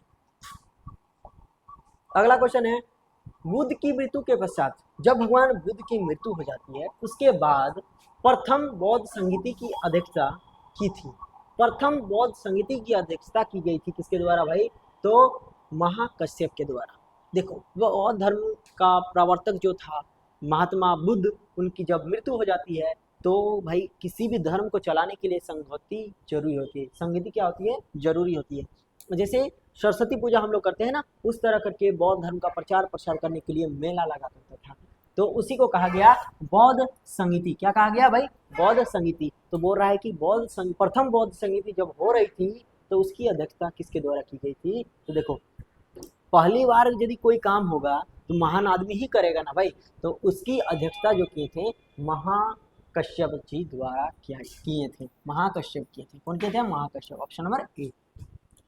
प्रथम बौद्ध संगीति, प्रथम बौद्ध परिषद बुद्ध की मृत्यु के तत्काल बाद राजगिरी या फिर राजगिरी में सप्तकर्णी गुफा में हुआ था। वो क्वेश्चन आता है कि प्रथम बौद्ध संगीति जो हुआ था कहाँ पे, किस गुफा में हुआ था? तो सप्तकर्णी गुफा में हुआ था, बिहार में है सप्तकर्णी गुफा। अच्छा, किस राज्य में किस जगह पे हुआ था? तो राजगृह में है। राजगिरी, राजगिरी जानते हैं ना? राजगिर बोलो या फिर राजगृह बोला जाता था, तब राजगृह बोला जाता था। और वहीं पे है आपका सप्तकर्णी गुफा, वहीं पे महात्मा बुद्ध के मरने के बाद जो है प्रथम बौद्ध संगीति का आयोजन किया गया था। इस समय मगध का शासक जो था वो अजात शत्रु था। कौन था? अजात शत्रु। मगध पर राज कर रहा था अजात शत्रु। तो क्वेश्चन आ सकता है कि प्रथम बौद्ध संगीति के समय, प्रथम बौद्ध संगीति के समय संरक्षक देने वाला राजा कौन था? अजात शत्रु। कौन था? अजात शत्रु। इस संगीति की अध्यक्षता महाकश्यप मनीष कश्यप से याद रखना, महाकश्यप ने की थी। इसमें बुद्ध के प्रमुख शिष्य आनंद, सबसे one of the most favourite student Anand, और आनंद के बारे में पढ़ाएंगे कि महात्मा बुद्ध का फेवरेट बच्चा था आनंद, और आनंद के कहने पर ही बौद्ध धर्म में जो है महिलाओं की एंट्री दी गई थी। और महात्मा बुद्ध जब महिलाओं की एंट्री दे रहे थे बौद्ध धर्म में, यानी बौद्ध धर्म में जब महिला प्रवेश कर रही थी, तो आनंद को महात्मा बुद्ध जी बोले थे कि बेटा तुम तो बोल रहा है कि महिला को बौद्ध धर्म में लाना चाहिए, लेकिन तुम देखना कि जब महिला को हम बौद्ध धर्म में ले आएंगे तो बौद्ध धर्म मेरा बहुत दिन तक नहीं चलेगा, मेरा बौद्ध धर्म का टूटना तय है। और आगे चल के ऐसा ही हुआ, बौद्ध धर्म आगे चलकर 2 भाग में टूट जाता है। उसको पढ़ाएंगे अभी यहाँ देखो। चलो, इसमें बौद्ध के प्रमुख शिष्य आनंद तथा कपाली भी उपस्थित थे। इसमें बौद्ध की शिक्षाओं का संकलन हुआ। उन्हें सुक्त तथा विनय पिटक नामक 2 पिटकों में विभाजित किया गया। आनंद तथा उपाली क्रमशः जो है धर्म और विनय के प्रमाण माने गए। क्लियर है? अगला देखो, अगला क्वेश्चन है क्वेश्चन नंबर 30। बौद्ध संगीति के अध्यक्ष कौन थे? प्रथम बौद्ध संगीति, यहाँ देखो, यहाँ प्रथम नहीं छोड़ना है भाई। बौद्ध संगीति के अध्यक्ष भाई 4 गो बौद्ध संगीति हुआ है, उसमें पूछ रहा है पहला, तो पहला के अध्यक्ष हो जाते हैं, जो पहला काम होता है ना किसी महान व्यक्ति के द्वारा होता है, तो महाकश्यप। क्लियर है? अगला क्वेश्चन, प्रथम बौद्ध परिषद वही है, प्रथम बौद्ध समिति बोलो, प्रथम बौद्ध परिषद बोलो, दोनों चीज एक ही है। तो प्रथम बौद्ध परिषद का संचालन निम्नलिखित में से किस एक ने किया? तो किसने किया था? महाकश्यप जी के द्वारा किया गया था। क्लियर है? अगला क्वेश्चन, अगला क्वेश्चन है आपका 32। प्रथम बौद्ध महासभा कहाँ पे आयोजित की गई थी? भाई तब से क्या पूछ रहा था कि प्रथम बौद्ध समिति के अध्यक्ष कौन थे। अब पूछ रहा है कि प्रथम बौद्ध समिति जो हुआ था, अध्यक्ष पध्यक्ष को हमको नहीं जानना है, हमको जानना है कि कहाँ पे हुआ था। तो पढ़ाए थे ना, राजगृह में हुआ था। कहाँ हुआ था भाई? राजगृह में हुआ था, ऑप्शन नंबर बी। अगला क्वेश्चन है, सतकर्णी गुफा है, सतकर्णी गुफा जो है आपका कहाँ पे है भाई? राजगृह में है, और राजगृह में ही प्रथम बौद्ध समिति का आयोजन किया गया था महाकश्यप के द्वारा। क्लियर है? अगला देखो। अच्छा, कमेंट में लिखना है कि उस समय मगध के राजा कौन थे। जब प्रथम बौद्ध समिति हुई थी ना, तो मगध के राजा कौन थे? कमेंट भर में कमेंट बॉक्स में क्या करना है? फेंक के मारना है। अगला क्वेश्चन है, अगला क्वेश्चन हो जाता है, भगवान बुद्ध के महापरिनिर्वाण के बाद पहली बौद्ध समिति कहाँ हुई थी? महापरिनिर्वाण क्या होता है भाई? भगवान बुद्ध जब मरे तो उनको कहा गया महापरिनिर्वाण। क्या कहा गया? महापरिनिर्वाण कहा गया। तो वही बोल रहा है कि भगवान बुद्ध की मृत्यु के बाद जो है पहली बौद्ध समिति कहाँ हुई थी? तो ऑप्शन नंबर ए देखो, यहाँ पे लिखा है, प्यारा भाषा में लिखा है, राजगृह और राजगीर, दोनों चीज लिख दिया है। बोलेगा कौन सा गुफा में? तो गुफा को कमेंट में फेंक के मारना है। गुफा को क्या करना है? कमेंट में फेंक के मारना है। अगला देखो, अगला है 35। 35 बोल रहा है कश्मीर में, अब आ जाना है कश्मीर तरफ, कश्मीर तरफ चलो। कश्मीर में कनिष्क के शासनकाल में जो बौद्ध समिति आयोजित हुई थी, उसकी अध्यक्षता निम्नलिखित में से किसने की थी? और यहीं पे क्वेश्चन पूछता है कि कश्मीर में जो बौद्ध समिति हुई थी, उसमें अध्यक्ष के साथ साथ कौन था? तो अध्यक्ष के पहली एक समिति थी जिसमें अध्यक्ष के साथ साथ उपाध्यक्ष भी शामिल था, वो थी आपकी चौथी बौद्ध समिति, जो कश्मीर के कुंडल ग्राम में आयोजित की गई थी। किसके शासनकाल में? तो कनिष्क के शासनकाल में। तो वही चीज बोल रहा है, कश्मीर के कनिष्क के शासनकाल में जो बौद्ध समिति का आयोजन हुआ था, उसकी अध्यक्षता जो है किसके द्वारा की गई थी? तो उसके अध्यक्ष थे वसुमित्र। कौन थे? अध्यक्ष थे वसुमित्र। देखो 2001 का इस तरह का क्वेश्चन पूछा जाता था तब, कि उसकी अध्यक्षता किसके द्वारा की गई। वहां पे जब बौद्ध समिति हो रहा था तो अध्यक्ष कौन थे? बौद्ध धर्म की चतुर्थ बौद्ध संगीति। अच्छा, ये भी तो क्वेश्चन पूछ सकता है कि जो कश्मीर के कुंडलगढ़ में बौद्ध संगीति हुई थी, कौन बौद्ध समिति था? तो चतुर्थ बौद्ध समिति था।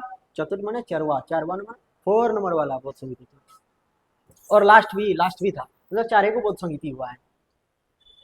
बौद्ध धर्म की चतुर्थ बौद्ध संगीति कुषाण शासक कनिष्क के राजकाल में कश्मीर के कुंडलवन में हुई थी। इसकी अध्यक्षता जो है वसुमित्र ने की थी, और अश्वघोष जी जो थे इसके उपाध्यक्ष हुआ करते थे। क्या थे? उपाध्यक्ष थे। तो क्वेश्चन आएगा कि कौन सी ऐसी बौद्ध समिति थी जिसमें अध्यक्ष के साथ साथ उपाध्यक्ष भी शामिल था?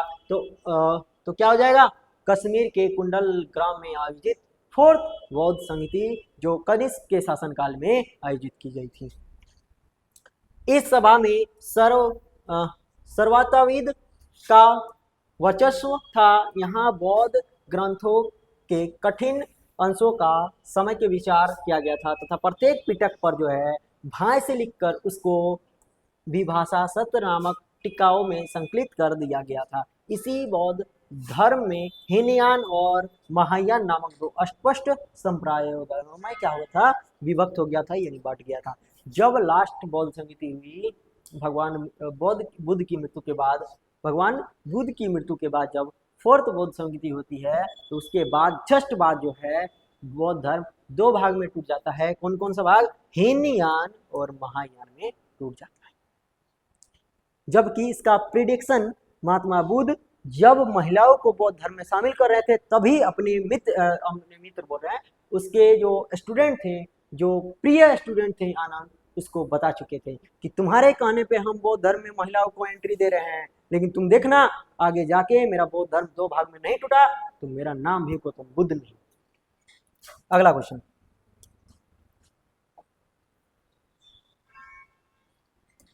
अगला क्वेश्चन है, बौद्ध धर्म की महायान शाखा औपचारिक रूप से किसके शासनकाल में प्रकट हुई थी? तो भाई किसके शासनकाल में प्रकट होगी बताओ? किसके शासनकाल में? तो जिसके शासनकाल में चतुर्थ बौद्ध संहिता हुई थी उसी के शासनकाल में जो है, उसी के शासनकाल में क्या होगा भाई? उसी के शासनकाल में बौद्ध धर्म दो संहिताओं में बटेगा, हीनयान और महायान। तो वही क्वेश्चन पूछ रहा था ना, वही क्वेश्चन पूछ रहा था यहाँ पे कि बौद्ध धर्म की महायान शाखा औपचारिक रूप से किसके शासनकाल में प्रकट हुई थी? तो बौद्ध धर्म की महायान शाखा हो या फिर हीनयान शाखा हो, दोनों ही शाखा कनिष्क के शासनकाल में प्रकट हुई थी। ऑप्शन नंबर क्या हो जाएगा? ऑप्शन नंबर डी में देखो लिखा हुआ है कनिष्क के शासनकाल में 1993 का क्वेश्चन है। ये सब क्वेश्चन इस बार देगा तो इस बार दो ना, देखते हैं इस पर फाड़ देंगे क्वेश्चन। अगला क्वेश्चन, क्वेश्चन नंबर 37, कनिष्क के शासनकाल में बौद्ध सभा किस नगर में आयोजित की गई थी? देखो अब क्या पूछ रहा है भाई? अब पूछ रहा है कि विवेक फैन को ऑफ कर देना उसको। कनिष्क के शासनकाल में बौद्ध सभा किस नगर में आयोजित की गई थी? तो किस नगर में भाई? तो कनिष्क जब था ना तो कश्मीर का राजा था। कहाँ का राजा था? कश्मीर, जम्मू कश्मीर का राजा था। तो कहाँ पे आयोजित करेगा भाई? अपने घर में कोई प्रोग्राम रखेगा ना, तो किसी के घर में जाके प्रोग्राम रख देगा। तो ऑप्शन क्या हो जाएगा? सी। ऑप्शन क्या हो जाएगा? सी, कश्मीर। अगला क्वेश्चन है क्वेश्चन नंबर 38। देखो किस शासक के काल में चतुर्थ बौद्ध संहिता का आयोजन कश्मीर में हुआ था? भाई यहाँ पे लिख दिया है कि चतुर्थ बौद्ध संहिता का आयोजन जो है कश्मीर में हुआ था। अब बोल रहा है कि किस राजा के शासनकाल में हुआ था? तो कनिष्क। किसके शासनकाल में हुआ था? कनिष्क। अगला क्वेश्चन, अगला क्वेश्चन है क्वेश्चन नंबर 39। 39 क्या बोल रहा है भाई? 39 बोल रहा है कि चतुर्थ बौद्ध संहिता हुई थी।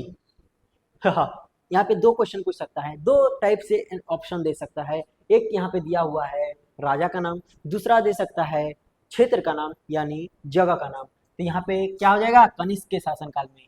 क्या हो जाएगा भाई? कनिष्क के शासनकाल में। अगला क्वेश्चन, क्वेश्चन नंबर 40, इनमें से किस शासक ने चतुर्थ बौद्ध संहिता कश्मीर में आयोजित की थी? अब पूछ रहा है कि कश्मीर में जो आयोजित किया गया था चतुर्थ बौद्ध संहिता, कौन राजा था? कौन राजा था? तो कनिष्क था। क्लियर है? अगला देखो,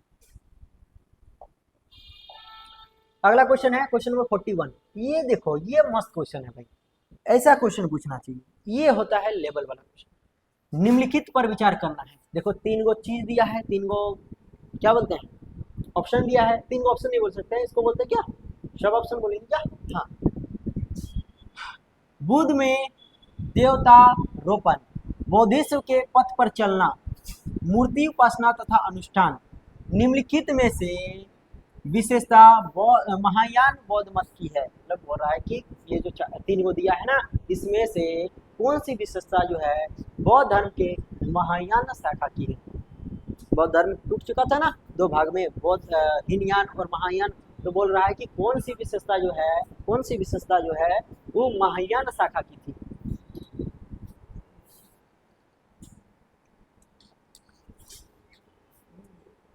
बौद्ध में देवतारोपण, बौद्ध में क्या है? देवतारोपण,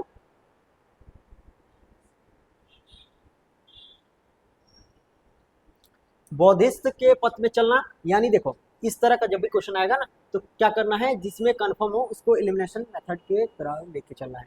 देखो यहाँ पे बोल रहा है बौद्धिस्ट के पथ पे चलना, इसका मतलब क्या समझ रहा है? इसका मतलब ये है कि बौद्ध के द्वारा दिया गया जो भी उपदेश है उसी के पथ पे चलना। वही चीज लिखा है बौद्धिस्ट के पथ पर चलना। तो बिल्कुल महायान शाखा की यही परंपरा थी कि बौद्ध धर्म में जो चीज दिया गया है उसी को आगे बढ़ाना है। तो 2 करेक्ट है। अब जिसमें जिसमें 2 है उसको रखेंगे। देखो 2 यहाँ पे है, यहाँ पे है क्या? नहीं, तो इसको काट दो। अगला देखो, अगला है कहाँ पे? तो यहाँ पे देखो 2 है तो सी को भी रखेंगे, यहाँ पे भी 2 है तो इसको भी रखेंगे। आगे देखो, आगे देखो, मूर्ति उपासना तथा अनुष्ठान। बिल्कुल सही बात है भाई, मूर्ति पूजा, मूर्ति की उपासना करना है और अनुष्ठान को भी रखना है। जो बौद्ध धर्म में था उसी को महायान शाखा लेके चला था। तो 3 जहां जहां है वो भी हो जाएगा। तो देखो 3 इसमें है, इसमें है क्या? नहीं, तो ये भी काट दो। तो ऑप्शन नंबर लास्ट में निकल के क्या आ जाएगा? डी। ऑप्शन नंबर डी आपका राइट हो जाएगा। देखो हम लोग को बस 2 ही को पता था जिससे हम लोग एलिमिनेशन मेथड का यूज किए और आंसर निकाल लिए। 2019 का क्वेश्चन है। 2020 तक 19-20 तक जो है अच्छा मतलब लेवल का क्वेश्चन देता था, अभी तो फिजूल का क्वेश्चन देता है। महायान बौद्ध मत बुद्ध की लोकोत्तर सत्ता तथा देवदत्त में विश्वास करता था और बुद्ध के अनेक अवतारों एवं रूपों में विश्वास करता था। साथ ही बुद्ध के मार्ग पर चलने वाले को बोधिसत्व कहा जाता था, यानी बुद्ध के मार्ग पर चलने वाला जो व्यक्ति था या फिर जो था उसको कहा गया बोधिसत्व। जो भी सभी मानवों की मुक्त सहायता करता था। बोधिसत्व के पथ पर चलना इस मत के अनुकरण कहा गया है। हिंदू धर्म के प्रभाव में बौद्ध में देवतत्व का आरोपण के साथ साथ अनुष्ठान और मूर्ति पूजा महायान की प्रमुख पद्धति बन गई थी। मतलब महायान शाखा की जो है प्रमुख पद्धति बन गई थी कि क्या क्या, तो अनुष्ठान हो गया और मूर्ति पूजा हो गया। अगला देखो, अगला क्वेश्चन 42 बोल रहा है निम्नलिखित 4 स्थानों में से बौद्ध संगीति का सही कालानुक्रम क्या है। तो देखो सबसे पहला और चौथा पढ़ा है ना, अभी दूसरा और तीसरा का जिक्र नहीं किए हैं। अभी 40 क्वेश्चन जो देखे हैं उसमें हम लोग पहला को देखें, पहला को नहीं, पहला यहाँ है, पहला को देखें और चौथा को देखें, ये दो को नहीं देखे हैं, फिर भी हम लोग का आंसर आ जाएगा। क्योंकि हम लोग जानते हैं कि पहला जो बौद्ध संगीति हुई थी वो राजगीर में हुआ था। कहाँ हुआ था? राजगीर में हुआ था। और चौथा जो हुआ था आपका ये कुंडलग्राम में हुआ था। तो यानी इसका मतलब 2 होगा फर्स्ट में, 2 किस में होगा? फर्स्ट में, और लास्ट में होगा 3। तो देखो ये इस ऑप्शन में, चारों ऑप्शन में जो है 2 फर्स्ट में किस में है? इसमें है क्या 2 फर्स्ट में? नहीं, तो इसको काट दो। इसमें है क्या 2 फर्स्ट में? नहीं, तो इसको भी काट दो। देखो इसमें है 2 फर्स्ट में और इसमें है। अब देखो लास्ट में क्या है? तो लास्ट में है हमारा कुंडलग्राम, मतलब थर्ड किस में है? किस ऑप्शन में थर्ड है लास्ट में? तो देखो यहाँ पे डी में है, सी में है क्या? नहीं, तो सी को काट दो, ये भी गलत हो जाएगा। ऑप्शन आपका ये निकल के आता है। जब भी इस टाइप का क्वेश्चन पूछेगा बाबू, एलिमिनेशन मेथड से जाना है। कितनों आपको नॉलेज हो, जल्दी आंसर निकलेगा इस एलिमिनेशन मेथड से। तो देखो बता देते हैं कि जो प्रथम बौद्ध संगीति हुई थी वो आपका राजगीर में हुआ था। दूसरा बौद्ध संगीति जो हुआ था वो आपका वैशाली में हुआ था। तीसरा बौद्ध संगीति जो हुआ था आपका पाटलिपुत्र में हो जाता है। और चौथा बौद्ध संगीति हो जाता है कुंडलग्राम में। याद कैसे रखना है सर? तो याद रखने का ट्रिक देखो, राजगीर हो जाता है आपका नीचे, ऊपर में हो जाता है वैशाली। राजगीर वैशाली, राजगीर वैशाली, बीच में हो जाता है आपका पाटलिपुत्र। ये देखो आपका पाटलिपुत्र है, पैर तरफ हो जाएगा क्या भाई? तो पैर तरफ हो जाएगा राजगिरी, और सर तरफ हो जाएगा आपका क्या? तो सर तरफ हो जाएगा आपका वैशाली। तो वैशाली हो गया। उसके बाद यहाँ पे क्या हो गया? यहाँ पे हो गया पाटलिपुत्र और नीचे हो गया आपका राजगिरी। और चौथा बौद्ध संगीति जो हुआ था वो आपका जम्मू कश्मीर में यानी कुंडलग्राम में। क्लियर है? तो देखो 1 2 3। पहला कहाँ हुआ था? पहला हुआ था कहाँ पे? पहला हुआ था आपका राजगीर में ना, पहला हुआ था राजगीर में। उसके बाद चल जाना है कहाँ? उसके बाद चल जाना है पाटलिपुत्र में, फिर चल जाना है वैशाली में, और लास्ट में आपका कहाँ होगा? तो लास्ट में हो जाएगा आपका कुंडलग्राम में। क्लियर है? प्रथम बौद्ध संगीति बुद्ध के मृत्यु के तत्कालीन बाद मगध नरेश अजात शत्रु के कार्यकाल में राजगीर में स्थापित सतकर्णी गुफा में संपन्न हुआ था। इसको याद रखना है बाबू, सतकर्णी गुफा को, क्योंकि एग्जाम में पूछा जाता है। द्वितीय बौद्ध संगीति का आयोजन जो हुआ तो काला अशोक के शासनकाल में हुआ था। बुद्ध के मृत्यु के 100 साल बाद वैशाली में किया गया था। तो द्वितीय बौद्ध संगीति कहाँ हुआ था? द्वितीय बौद्ध संगीति आपका वैशाली में हो जाएगा। उसके बाद तृतीय बौद्ध संगीति जो है सम्राट अशोक के शासनकाल में होता है पाटलिपुत्र में, अशोक के शासनकाल में होता है तीसरी बौद्ध संगीति। उसके बाद मोंगलीपुत्तिस के अध्यक्ष में, और उसके बाद चौथी बौद्ध संगीति जो है कनिष्क के शासनकाल में कुंडलग्राम में संपन्न होता है। इसकी अध्यक्षता जो है वसुमित्र उपाध्यक्ष के रूप में, अध्यक्ष के रूप में तथा उपाध्यक्ष के रूप में जो है अश्वघोष द्वारा किया जाता है। क्लियर है? अगला देखो, अगला क्वेश्चन है क्वेश्चन नंबर 43। बोल रहा है चार बौद्ध संगीतियां निम्नलिखित में से किन स्थान पर संपन्न हुई थी? इन्हीं को भाई वही क्वेश्चन है, बस हच पच करके पूछा है कि पहली बौद्ध संगीति कहाँ हुई है, दूसरी कहाँ हुई है, तीसरी कहाँ हुई है और चौथी कहाँ हुई है। तो अभी हम लोग देखें ना भाई, हम लोग नहीं जानते हैं पाटलिपुत्र के बारे में कब हुआ है, हम लोग नहीं जानते हैं वैशाली के बारे में कब हुआ है, हम लोग जानते हैं बस राजगीर में जो फर्स्ट में हुआ है और जो कुंडलग्राम में जो लास्ट में हुआ है। तो फर्स्ट ऑप्शन नंबर 2 किस में है, तो ऑप्शन नंबर 2 है फर्स्ट में, ये सी और बी में। बाकी 2 में है क्या, नहीं तो काट दो। उसके बाद लास्ट में क्या हुआ था, तो कुंडलग्राम यानी 3 नंबर लास्ट में जो होगा वही आंसर होगा। यहाँ है क्या, नहीं तो इसको काट दो, ऑप्शन नंबर बी कट गया, option number right answer C हो गया। क्लियर है। अगला देखो, द्वितीय बौद्ध संगीति का आयोजन कहाँ हुआ था, तो द्वितीय बौद्ध संगीति का आयोजन हुआ था आपका कहाँ पे, वैशाली में। द्वितीय बौद्ध संगीति कहाँ हुआ था भाई, वैशाली में हुआ था। याद कैसे रखेंगे, ए के बाद क्या आता है, बी, और बी से क्या आता है, वैशाली। ए के बाद क्या आता है, बी, बी यानी द्वितीय, और बी मतलब वैशाली। द्वितीय बौद्ध संगीति वैशाली में हुआ था। अगला क्वेश्चन देखो 45। जब द्वितीय बौद्ध संगीति पूछ सकता है, प्रथम बौद्ध संगीति पूछ सकता है, लास्ट वाला फोर्थ बौद्ध संगीति पूछ सकता है, तो तृतीय बौद्ध संगीति क्यों छोड़ देगा भाई, तो पूछ लिया है 53 और 55 बीपीएससी प्री 2011 में पूछा है। तृतीय बौद्ध संगीति किस स्थान पर हुई थी, तो तृतीय बौद्ध संगीति हमारा पटना में हुआ था, जिसको हम लोग पाले नाम से पाटलिपुत्र से जानते थे। अगला क्वेश्चन है, प्रथम बौद्ध संगीति का आयोजन कहाँ हुआ था, तो प्रथम बौद्ध संगीति का आयोजन हुआ था किसके शासनकाल में, अजात शत्रु के शासनकाल में। यहाँ पे शासक पूछा है, प्रथम बौद्ध संगीति का जो आयोजन किया गया था वो अजात शत्रु के शासनकाल में किया गया था।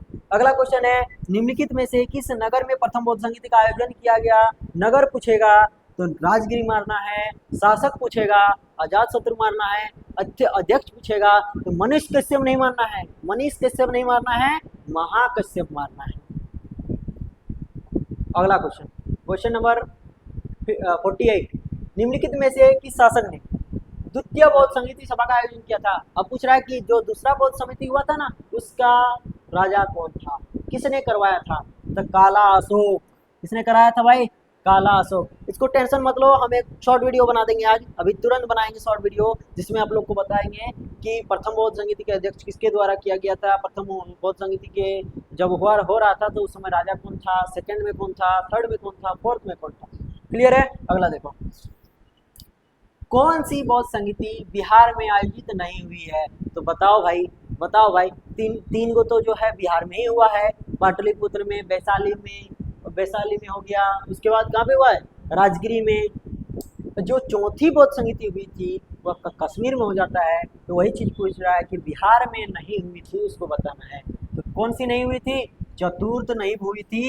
ये 2025 का क्वेश्चन है, 71st बीपीएससी, और हम लोग तैयारी कर रहे हैं 72nd बीपीएससी, यानी अगले साल की, तब इस साल की, ये अगले साल का क्वेश्चन पूछा हुआ है। देखो, प्रथम बौद्ध संगीति महापरिनिर्माण के तुरंत बाद राजगीर में, आधुनिक नाम राजगीर के पास सतकर्णी गुफा, याद रखना है, सतकर्णी गुफा में आयोजित किया गया था द्वितीय बौद्ध संगीति। प्राचीन वैशाली नगर में आयोजित किया गया था तृतीय बौद्ध संगीति, सम्राट अशोक के संरक्षण में। तृतीय बौद्ध संगीति के समय राजा कौन था, अशोक था। पाटलिपुत्र में, पटना में आयोजित किया गया था। चतुर्थ बौद्ध संगीति कश्मीर के कुंडलग्राम में। एकमात्र चतुर्थ बौद्ध संगीति ऐसी संगीति थी जो बिहार में आयोजित नहीं की गई थी। नेक्स्ट क्वेश्चन, 50 नंबर क्वेश्चन बोल रहा है कि निम्नलिखित का सही मिलान करें। एक तरफ दिया है आपका बौद्ध परिषद, एक तरफ दिया है अध्यक्ष। यहाँ पे देखो, हम लोग जानते हैं ना भाई, प्रथम बौद्ध समिति के अध्यक्ष कौन थे और लास्ट वाला कौन था, यानी जो कुंडलग्राम में हुआ था वो अध्यक्ष के साथ साथ उपाध्यक्ष भी था। दो को पढ़े हैं ना भाई, दो ही से आंसर निकालेंगे। प्रथम बौद्ध परिषद के अध्यक्ष कौन थे, तो आप बोलोगे सर मनीष कश्यप तो इसमें नहीं मानना है, इसमें महाकश्यप को मानना है, तो इसमें लगा देना है महाकश्यप से। अब देखो ए का 2 किस में है, ए का 2 देखना है, बस आंसर आ जाएगा। ए का 2 देखेंगे, बी में है और आपका डी में है, अरे भाई सी में भी है, कोई दिक्कत नहीं है, लेकिन ए में है क्या, नहीं है, तो इसको काट। अब हम लोग को तीनों में से एक आंसर होगा, 3 में से एक आंसर होगा। उसके बाद बोल रहा है कि चतुर्थ बौद्ध संगीति, चतुर्थ बौद्ध संगीति, चतुर्थ बौद्ध संगीति के समय अध्यक्ष कौन थे, तो चतुर्थ बौद्ध संहिता के अध्यक्ष कौन थे भाई? वसुमित्र थे ना, वसुमित्र थे ना, वसुमित्र थे ना भाई। तो वसुमित्र यानी डी का हो जाएगा 1। अब देखो डी का 1 किस में है? तो डी का 1 आपका बी में भी है और आपका डी में भी है, कोई दिक्कत नहीं है। सी में है क्या? नहीं, तो काट दो इसको। हम लोग आ गए हैं 50-50 में। अब तो या फिर हम लोग का आंसर बी होगा या फिर डी होगा। अब कैसे निकालेंगे? तो कोई दिक्कत नहीं है। द्वितीय बौद्ध संहिता अभी पढ़ाएं। द्वितीय बौद्ध संहिता के समय अध्यक्ष कौन था? तो द्वितीय बौद्ध समिति के अध्यक्ष था आपका सबक मीर। कौन था? सबक मीर। कौन था? सबक मीर। देखो जब पहली बार करेगा तो कोई महान आदमी, जब पहली बार जब कोई संगीति या फिर मेला लगता है तो कोई महान आदमी करता है ना आयोजित, लेकिन जब दूसरी बार करता है तो सब आदमी को बुलाया जाता है। तो सब आदमी से मतलब साबक मीर, साबक मीर। वही चीज यहाँ पे लिखा हुआ है सब कामी, सब कामी। तो यानी बी का मिलान किससे होगा? तो बी का मिलान हो जाएगा आपका 3 से। अब देखो बी का 3 किस में है? तो बी का 3 आपका बी में है क्या? नहीं, डी में है, बिल्कुल सही। तो ऑप्शन नंबर क्या? क्लियर है? इस तरह एलिमिनेशन लगाना है।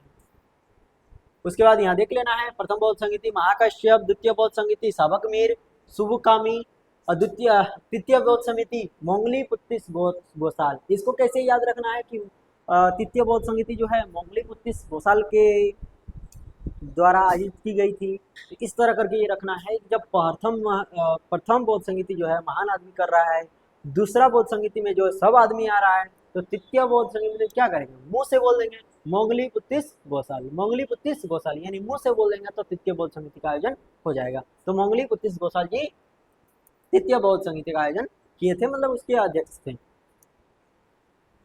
51 बोल रहा है कि 51 क्या बोल रहा है कि बुद्ध के जीवन की 4 महत्वपूर्ण घटनाओं, उनके संबंध 4 स्थानों का नीचे उल्लेख है। प्रथम में जो है और द्वितीय में जो है इसको मिलान करना है। एक तरफ दिया है स्तंभ में कि बुद्ध का जन्म कहाँ हुआ, बुद्ध का जन्म से रिलेटेड ज्ञान प्राप्ति कहाँ हुई थी, प्रथम प्रवचन कहाँ दिए थे, निधन कहाँ हुआ, इसको बताना है। तो देखो बुद्ध का जन्म जानते हैं ना भाई, बुद्ध का जन्म हम लोग पढ़े हैं, बुद्ध का जन्म पढ़े हैं ना, कहाँ हुआ था? लुम्बिनी में हुआ था सर। तो 1 का मिलान हो जाएगा 3 से। अब देखो इसमें 1 का मिलान किस में है? ये चारों में से देखो खाली 1 का मिलान किस में है? वही मेरा आंसर हो जाएगा। 1996 का इस तरह का क्वेश्चन पूछा जाता था। तो 1 का मिलान 3 से देखो बस यही इसमें है। इसमें है क्या? नहीं, तो काट दो। इसमें है क्या? नहीं, काट दो। उपयुक्त में से कोई नहीं। कैसे कोई नहीं? 1 का मिलान 3 से है। ऑप्शन नंबर क्या हो जाएगा? सी। ज्ञान प्राप्ति कहाँ हुआ था भाई? तो ज्ञान प्राप्ति हुआ था बोध गया में। प्रथम प्रवचन कहाँ दिए थे? तो प्रथम प्रवचन दिए थे सारनाथ में। कहाँ पे दिए थे? सारनाथ में। उसके बाद निधन कहाँ हुआ? तो कुशीनगर में। निधन कहाँ हुआ था? कुशीनगर में। अगला क्वेश्चन, महात्मा बुद्ध का जन्म 563 ईसा पूर्व में कपिल वस्तु के निकट या फिर समीप लुम्बिनी में हुआ था। उरुवेला बोध गया। वर्तमान में वैशाख पूर्णिमा की रात को उन्हें ज्ञान की प्राप्ति हुआ था। काशी के ऋषि पतन सारनाथ में उन्होंने प्रथम उपदेश धर्म चक्र परिवर्तन दिया था। कुशीनगर में उसका निधन हुआ, जिसे बौद्ध ग्रंथों में महापरिनिर्वाण नाम दिया गया। अगला क्वेश्चन, भारतीय कला में बुद्ध के जीवन की किस घटना को मृग सहित चक्र द्वारा हुआ है? अरे भाई, मृग सहित चक्र द्वारा हुआ है, किसको कहा गया है? तो ऑप्शन नंबर बी में, ऑप्शन नंबर ए में देखो यहाँ पे है। अरे ये तो है, ये नहीं होगा। महापरिनिर्वाण, महापरिनिर्वाण होगा ना। महापरिनिर्वाण तो हो गया वो जब घर से निकल रहे थे तब।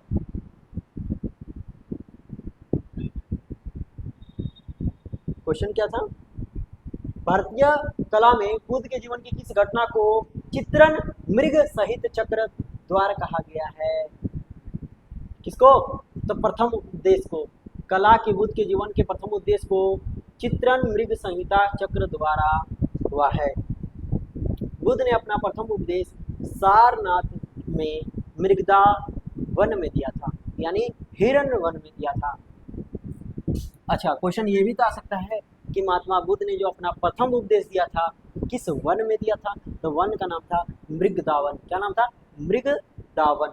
अगला क्वेश्चन और पूछ रहा है कि इधर चिन्ह दिया है, इधर अर्थ दिया है।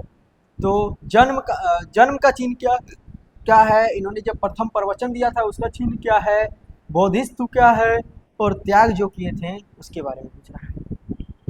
तो देखो हम लोग क्या जानते हैं भाई, हम लोग जानते हैं जो त्याग किए थे ना घर को, उसको कहा गया धर्म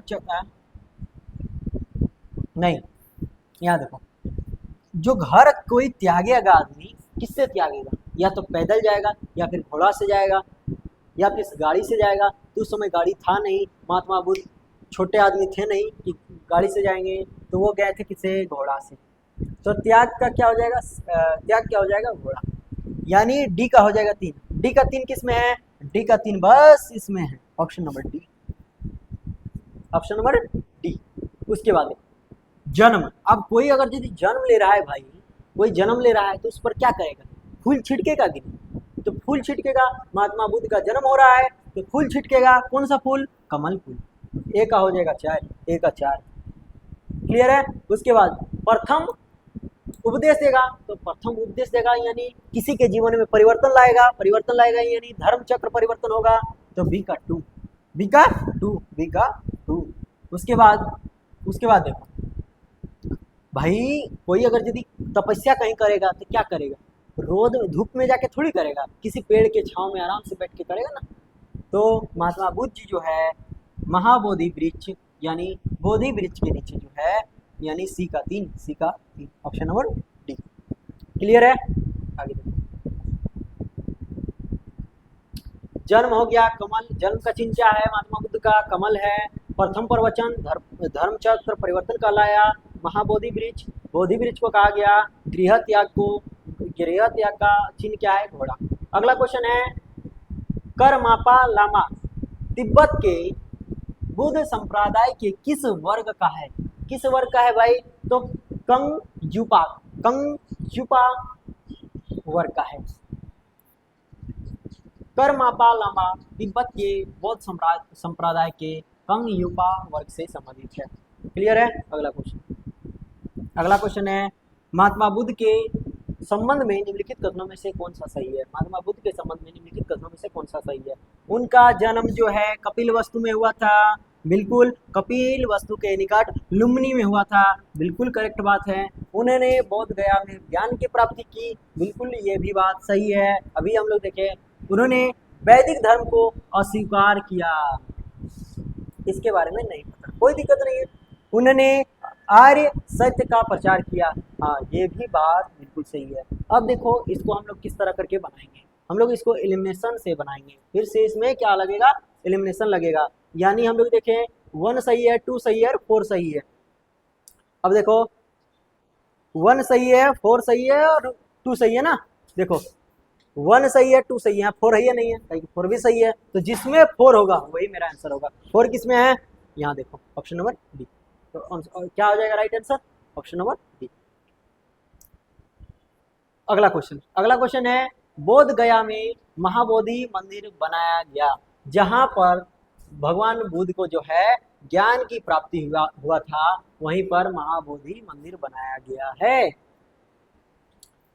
बोध गया में 6 वर्ष की साधना के पश्चात 35 साल की आयु में महात्मा बुद्ध को वैशाख पूर्णिमा की रात को एक पीपल वृक्ष के नीचे ज्ञान की प्राप्ति हो जाता है। अगला क्वेश्चन है, बोध गया में बोधि वृक्ष अपने वंश की इस पीढ़ी का है, तो कितनी पीढ़ी का है भाई, अभी जो है ना, अभी शायद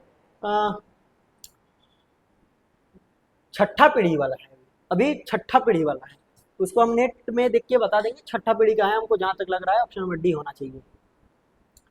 इसमें क्या दिया है, इसमें दिया है महाबोधि वृक्ष के स्थिति वर्तमान में बोधि वृक्ष का वहां नहीं है, जिसके नीचे बैठकर महात्मा बुद्ध के ज्ञान की प्राप्ति किया था। हैंसन के अनुसार उस मूल वृक्ष को 7वीं शताब्दी में सम्राट शशांक ने जो है काट दिया था। इसके बाद इस स्थान पर कई वृक्ष रोपित हुए, मतलब रोपा गया उस स्थान पर, उसके नष्ट हो गया। फिर वर्तमान में जिस वृक्ष जिसे हम लोग देख रहे हैं वह 5वीं पीढ़ी का है, पता है ना कि 5वीं पीढ़ी का है, जिसे अलेक्जेंडर कनिंघम ने लगवाया था।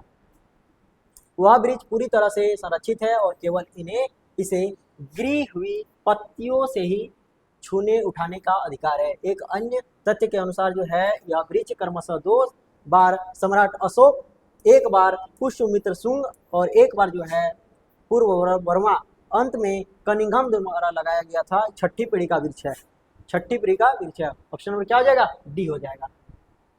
बिहार सरकार के पर्यटन विभाग में वेबसाइट पर इसे 5वीं पीढ़ी का बताया गया है। तथ्यों के विवाद होने के कारण बिहार लोक सेवा आयोग ने इसको बाहर कर दिया। मतलब बिहार जब पूछा था ना 2008 में क्वेश्चन तो एक्चुअली में राइट आंसर क्या था भाई? छठी पीढ़ी का था। एक्चुअली में तो जो भगवान बुद्ध जो है जिस वृक्ष के नीचे ज्ञान की प्राप्ति किए थे वो वृक्ष तो नहीं रहेगा ना, सुखा जाता है, मर जाता है, फिर लुढ़क जाता है, फिर उसके जगह में नया बोध वृक्ष लगाया जाता है। तो इस तरह करके छठा पीढ़ी का है। कितना पीढ़ी का है? छठा पीढ़ी का। और कई विद्वान बोलते हैं कि ये जो छठा पीढ़ी का जो वृक्ष अभी हम लोग देख रहे हैं बोध गया में, उसको लगाया था कौन? अलेक्जेंडर कनिंघम ने। कि कौन लगाया था? अलेक्जेंडर कनिंघम ने। बाकी बीच में जो है आपका शशांक वगैरह द्वारा, पुष्यमित्र शुंग वगैरह द्वारा जो है काट दिया गया था, ये सब विद्वान मानते हैं। चलो अगला क्वेश्चन है, तो याद रखना है कि कौन सा पीढ़ी का है? छठा पीढ़ी का है, यानी छठा बार लगाया गया वृक्ष है। अगला क्वेश्चन है, निम्नलिखित में से कौन सा बौद्ध पवित्र स्थल निरंजना नदी पर स्थित है? तो बोध गया आपका निरंजना नदी पर है। बोध गया कहाँ पर है? निरंजना नदी पर है, जहाँ पर भगवान बुद्ध को ज्ञान की प्राप्ति हुई थी। तो क्वेश्चन ये भी पूछ सकता है कि भगवान बुद्ध को ज्ञान की प्राप्ति किस नदी के किनारे हुई थी? तो निरंजना नदी के किनारे हुई थी। किस नदी के किनारे हुई थी? निरंजना नदी के किनारे हुई थी, याद रखना है। अगला क्वेश्चन 59 देखो, पवित्र बौद्ध स्थल बोध गया जहां गौतम बुद्ध यानी भगवान बुद्ध को सर्वप्रथम ज्ञान की प्राप्ति हुआ था, निरंजना नदी पर स्थित है। आधुनिक फाल्गु नदी कहा जाता है, पूर्व में निरंजना के नाम से जाना जाता था। मतलब पहले निरंजना कहा जाता था, अभी हम लोग फाल्गु नदी के नाम से जानते हैं। यह नदी जो है 2 छोटी धाराओं में निरंजना और मोहना में मिलने के बाद बनती है। मतलब 2 नदी से मिलने के बाद जो है आपका निरंजना नदी बनती है। अगला क्वेश्चन है, बुद्ध के उपदेश किससे संबंधित है? तो बुद्ध के उपदेश जो है वो आचार की शुद्धता और पवित्रता से हैं। यानी इनके द्वारा कहा गया है कि हम लोग को जो है किसी के प्रति घृणा नहीं रखना है, किसी के प्रति दुर्व्यवहार नहीं रखना है। तो वही चीज लिख रहा है कि आचरण, आचरण मतलब क्या है? आचरण का मतलब होता है कैरेक्टर, कैरेक्टर की शुद्धता और पवित्रता से है। भगवान बुद्ध जी बोलते हैं कैरेक्टर को अच्छा रखो, सबके प्रति जो है सकारात्मक व्यवहार रखो, किसी के साथ बुरा मत सोचो। तो ऑप्शन नंबर क्या हो जाएगा? डी। भगवान बुद्ध के उपदेश का आचरण पवित्रता और शुद्धता से संबंधित है। भगवान बुद्ध के उपदेश में आत्मा संबंधित विवाद नहीं है। धार्मिक कर्मकांडों की बुद्ध ने आलोचना की है। भगवान जी बुद्ध जो बोलते हैं कि कोई अगर यदि बोलता है कि हमारा धर्म सबसे बेस्ट है तो वो सबसे बुड़बक आदमी है। अगला क्वेश्चन है क्वेश्चन नंबर 60। निम्नलिखित में से कौन बुद्ध के जीवन काल में ही संघ का प्रमुख होना चाहता था? देखो भगवान बुद्ध का जो अपना चचेरा भाई था ना, क्या नाम था उसका चचेरा भाई का? देवदत्त नाम था। वो भगवान बुद्ध से जलता था, मतलब कि यार ये पगला आदमी कैसे इतना बड़ा संत बन गया है, इसको जहां हम तहां देख रहे हैं इसका पूरा वैल्यू बढ़ रहा है, तो जलता था। तो जब भगवान बुद्ध जिंदा थे ना उस समय से ही बोलता था कि हम इसको मारेंगे, अपने चचेरा भाई मतलब भगवान बुद्ध को मारेंगे और उसके स्थान पर हम जो है बौद्ध संघ का प्रमुख बन जाएंगे। तो वही चीज क्वेश्चन पूछ रहा है कि निम्नलिखित में से कौन बौद्ध धर्म के जीवन काल में ही संघ का प्रमुख यानी बौद्ध संघ का प्रमुख बनना चाहता था? संघ मतलब अध्यक्ष यानी फाउंडर, क्या है? फाउंडर बनना चाहता था। बौद्ध धर्म का फाउंडर कौन बनना चाहता था? तो भगवान बुद्ध का चचेरा भाई जिनका नाम था देवदत्त। देवदत्त भगवान बुद्ध का चचेरा भाई था, वह पहले उनका अनुगत बना, मतलब बौद्ध धर्म में प्रवेश किया, साथी बना, अनुगत बना, फिर उनका जो है विरोधी बन गया। भाई अब देख रहा है कि भगवान बुद्ध के साथ यही जा रहा है तो भगवान बुद्ध भगवान बुद्ध चल रहा है, इसका देवदत्त का नाम ही नहीं, तो इसको जलन होने लगा। वह बौद्ध संघ के बुद्ध को हटाकर जो है स्वयं संघ का प्रधान बनना चाहता था, किंतु इससे सफलता नहीं मिली। देवदत्त उसी दिन से संघ का प्रधान बनने की सोचने लगा था जब वह पहले जो है बौद्ध धर्म में प्रवेश किया था, बौद्ध धर्म का भिक्षुक बना था। अगला क्वेश्चन 61। गौतम बुद्ध ने अपनी मृत्यु के उपरांत बौद्ध संघ के नेतृत्व में किसके लिए नामित किया है? मतलब भगवान बुद्ध की जब मृत्यु हो गई तो अगला फाउंडर किसको नियुक्त किया था? तो भगवान बुद्ध बोले थे कि हम अगर यदि आगे फाउंडर घोषित करेंगे, बोलेंगे कि मेरा बौद्ध धर्म को ये आदमी चलाएगा, तो हो सकता है कि इसके मन में कुरीति फैल जाएगी और ये बौद्ध धर्म को में अलग अलग चीजें डाल देगा, जिससे हमारा बौद्ध धर्म जो है बोलेगा कि भाई बौद्ध धर्म का फाउंडर कौन है, हम हैं। बौद्ध धर्म में अगर यदि कोई भी छेड़छानी होती है तो मेरा नाम बदनाम होगा। तो भगवान बुद्ध जानते थे कि आगे आने वाला व्यक्ति जो है कुछ भी कर सकता है, इसलिए भगवान बुद्ध बोले कि हम फाउंडर किसी को घोषित नहीं करेंगे। तो पूछा गया उनसे कि भगवान बुद्ध जी तब आपका बौद्ध धर्म कैसे चलेगा, तो हम भगवान बुद्ध जी बोलते हैं कि मेरे द्वारा जो जो चीज उपदेश दिया गया है बस इसी को एक किताब में लिख दो और इसी को पढ़ के मेरा बौद्ध धर्म आगे बढ़ेगा। और वही चीज क्वेश्चन पूछा है कि बौद्ध धर्म ने भगवान गौतम बुद्ध ने अपनी मृत्यु के उपरांत जो है बौद्ध संघ के नेतृत्व के लिए, मतलब बौद्ध संघ का नेतृत्व करने के लिए निम्न में से किसको नामित किया था? आनंद को, इसका प्रिय शिष्य होते हुए बढ़िया सा स्टूडेंट था, इसका फेवरेट स्टूडेंट आनंद, इसको भी नियुक्त नहीं किया था। महाकश्यप जो बौद्ध धर्म का प्रथम संगीति करता है, इसको भी नियुक्त नहीं किया था। उपाली इसका one of the most favourite student, इसको भी रूपांतरित मतलब नियुक्त नहीं किया था। तो क्या आ जाएगा आंसर? उपयुक्त में से कोई नहीं, किसी को नियुक्त नहीं किया था, क्योंकि भगवान बुद्ध का मानना था कि अगर यदि हम फाउंडर नियुक्त करते हैं तो इन लोग के मन में ईर्षा आ जाएगी, इन लोग के मन में ये भावना आ जाएगी कि बुद्ध धर्म के फाउंडर तो हम कुछ भी परिवर्तन कर सकते हैं, और अगर यदि परिवर्तन कर देता है तो मेरा आचरण, मेरा कैरेक्टर पे उंगली उठाया जाएगा कि भगवान बुद्ध किस टाइप के थे। क्लियर है? अगला देखते हैं। देखो, कुशीनारा में मल्लों के शावलन में विश्राम करने के दौरान उनकी मृत्यु से पूर्व भगवान बुद्ध ने भिक्षुओं को निकट बुलाकर धर्मोपदेश दिया। देखो, भगवान बुद्ध की जब मृत्यु होने वाली थी तो सब अपने स्टूडेंट वगैरह तो सबको बुलाते हैं, बोलते हैं बाबू सब यहाँ आओ, मेरा लास्ट क्या बोलते हैं, लास्ट समय आ गया है और हम देश दुनिया को छोड़ के जाने वाले हैं। तब उसके सामने आया था आनंद, से याद आया था, तो बोल रहा है कि आनंद, अगर यदि तुमको ऐसा लग रहा है कि हमारे शास्त्रा चले गए हैं, मतलब कि हम अगर यदि मर जाते हैं तो हम इसको अच्छा से समझाते हैं। तो भगवान बुद्ध जी बोलते हैं कि आनंद, तुमको अगर यदि ये लग रहा है कि मेरे शास्त्रा यानी होता है कि उस धर्म को चलाने वाला प्रतिनिधि, मेरे उस धर्म को चलाने यानी बौद्ध धर्म को चलाने वाला प्रतिनिधि चल जा रहा है, तो ये तुम मत सोचो अब हमारा शास्त्रा नहीं है। मतलब आनंद को बोल रहे हैं कि ये मत सोचो कि अब हमारा शास्त्रा नहीं है, यानी बौद्ध धर्म को चलाने वाला कोई नहीं है। आनंद, ऐसा मत समझना, मैंने जो धर्म विनय किए हैं, यानी मैंने जो धर्म बनाया है मेरे बाद वही तुम्हारे शास्त्रा हैं, यानी मैंने जो धर्म बनाया है वही तुम्हारा क्या करेगा, शास्त्रा बन के काम करेगा, यानी आगे मार्गदर्शन देगा। इस प्रकार स्पष्ट है कि बुद्ध ने अपने जीवन मृत्यु के उपरांत जो है बौद्ध संघ में नेतृत्व के लिए किसी को नामित नहीं किया था, बल्कि अपने उपदेशों को यानी धर्म और विनय को ही मार्गदर्शन बताया कि भगवान बुद्ध जो धर्म दिए हैं, जो विनय दिए हैं, जो बुक लिखे हैं, उसी को लेकर जो है बौद्ध धर्म को आगे बढ़ाना है। अगला क्वेश्चन है क्वेश्चन नंबर 62। अष्टांगिक मार्ग की संकल्पना का अंग है। अष्टांगिक मार्ग का मतलब होता है कि बीच बीच वाला रास्ता, किसी के साथ ज़्यादा मोल मोटाव नहीं करना है, किसी के साथ ज़्यादा मित्रता भी नहीं करना है, बीच बीच में रहना है भाई, तो वही होता है अष्टांगिक मार्ग। तो ये है आपका धर्म चक्र परिवर्तन सूत्र की विषय वस्तु। धर्म चक्र परिवर्तन सूत्र की विषय वस्तु गौतम बुद्ध ने चतुर्थ आर्य सत्य दिए। देखो, जब आर्य सत्य पढ़ाएंगे ना तो बताएंगे कि भगवान बुद्ध के द्वारा 4 गो आर्य सत्य दिया गया है। भगवान बुद्ध बोल रहे हैं कि ये संसार जो है ये दुखों से भरा हुआ है, हर दुख का कोई ना कोई कारण है और हर दुख का कारण का निवारण भी है, और ये निवारण इसके लिए हम लोग निवारण पा सकते हैं।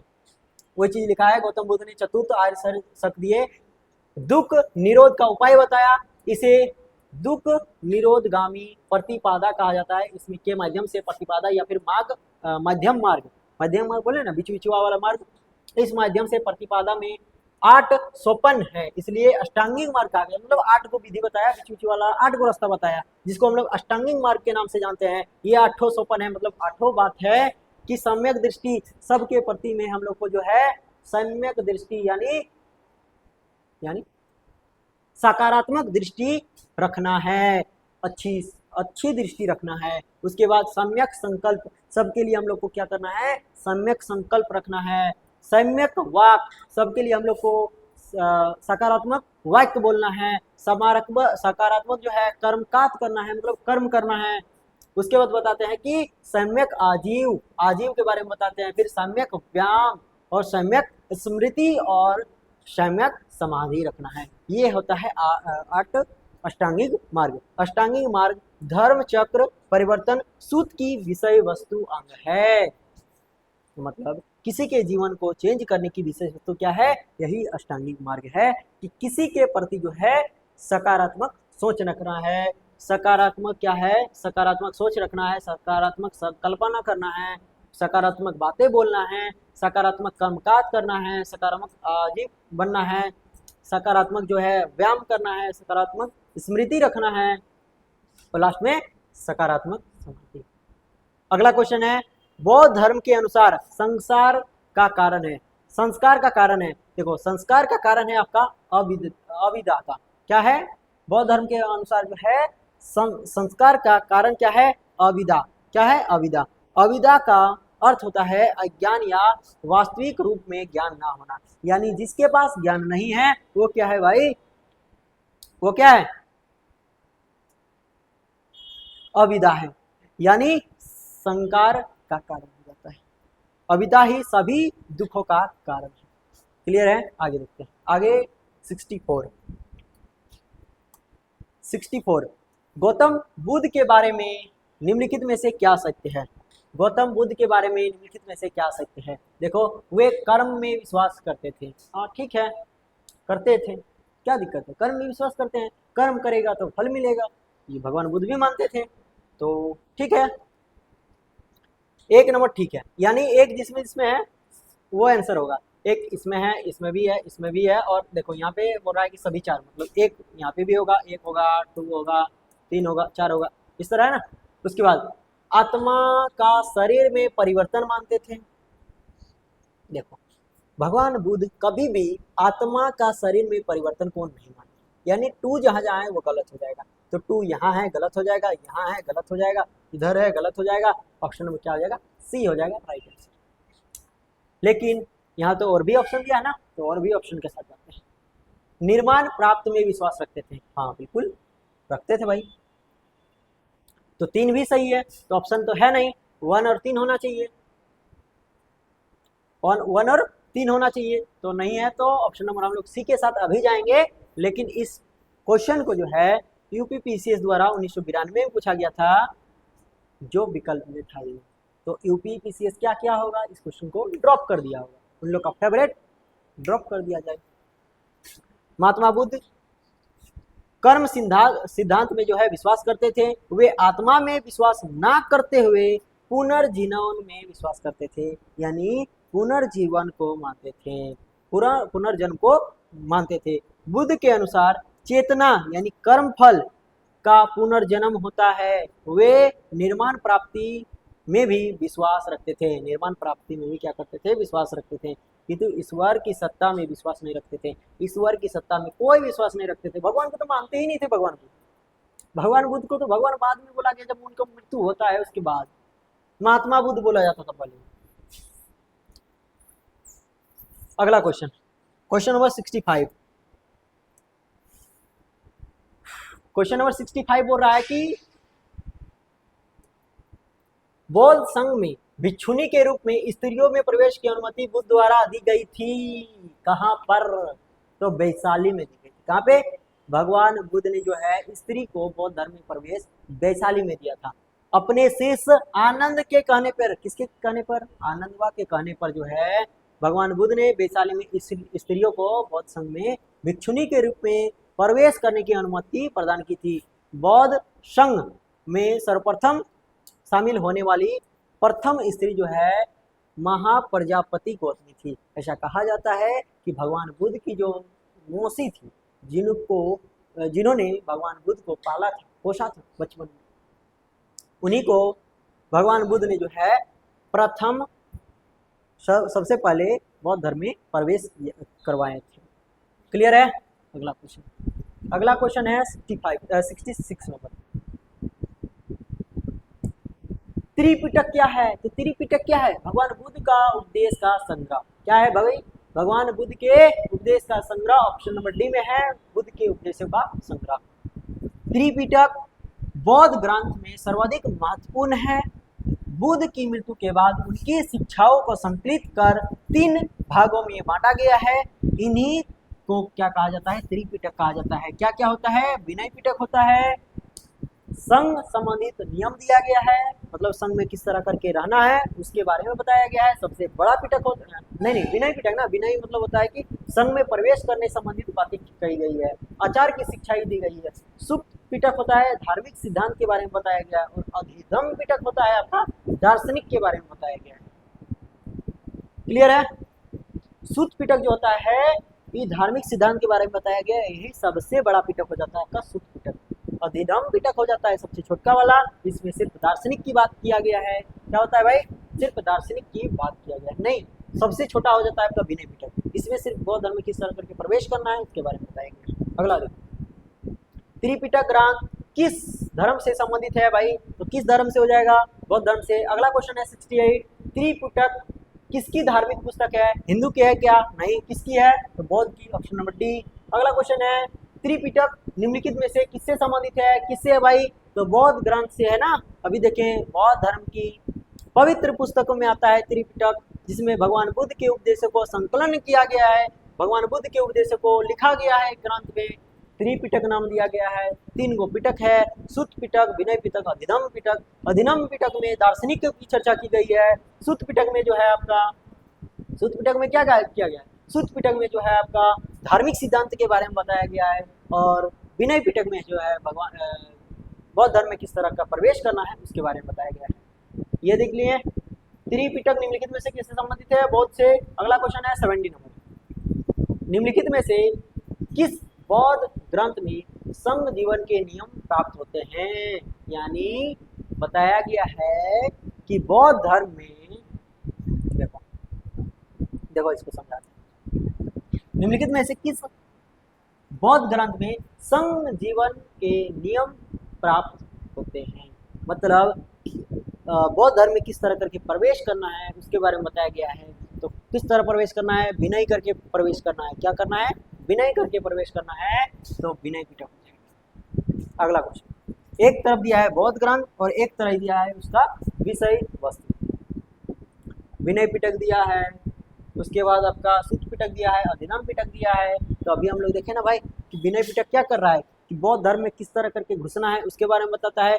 वो बौद्ध मठों में शामिल होने के लिए क्या चाहिए? तो विनय पिटक चाहिए। तो एक का क्या हो जाएगा? एक का हो जाएगा आपका थर्ड। ए का थर्ड किस में है? ए का थर्ड है ए में, और ए का थर्ड है आपका सी में, ए का थर्ड है आपका डी में। क्लियर है? बी में है क्या? तो बी को काट दो, कोई दिक्कत नहीं है। उसके बाद अधिगम पिटक में क्या बताए थे कि दार्शनिक का मामला बताया गया है। तो सी का मिला क्या हो जाएगा? 4 से। सी का 4 किस में है? तो सी का 4 आपका है, सी में नहीं है, ए में है। देखो ए में है बस, सी का 1 इसमें है, तो ए हो जाएगा आपका राइट आंसर। क्लियर है? देखो देखो, विनय पिटक बौद्ध मठ में शामिल होने वाले के नियम दिए गए हैं। सूत पिटक में बुद्ध की शिक्षा की चर्चा की गई है। अधिगम पिटक में दार्शनिक मामला दिया गया है, दार्शनिक के बारे में बताया गया है। और महावंश पिटक में जो है बौद्ध धर्म का क्षेत्रीय इतिहास दिया गया है कि बौद्ध धर्म जो है आपका किस किस क्षेत्र में फैला हुआ है उसके बारे में सारा इतिहास जो है किस में दिया है? महावंश पिटक।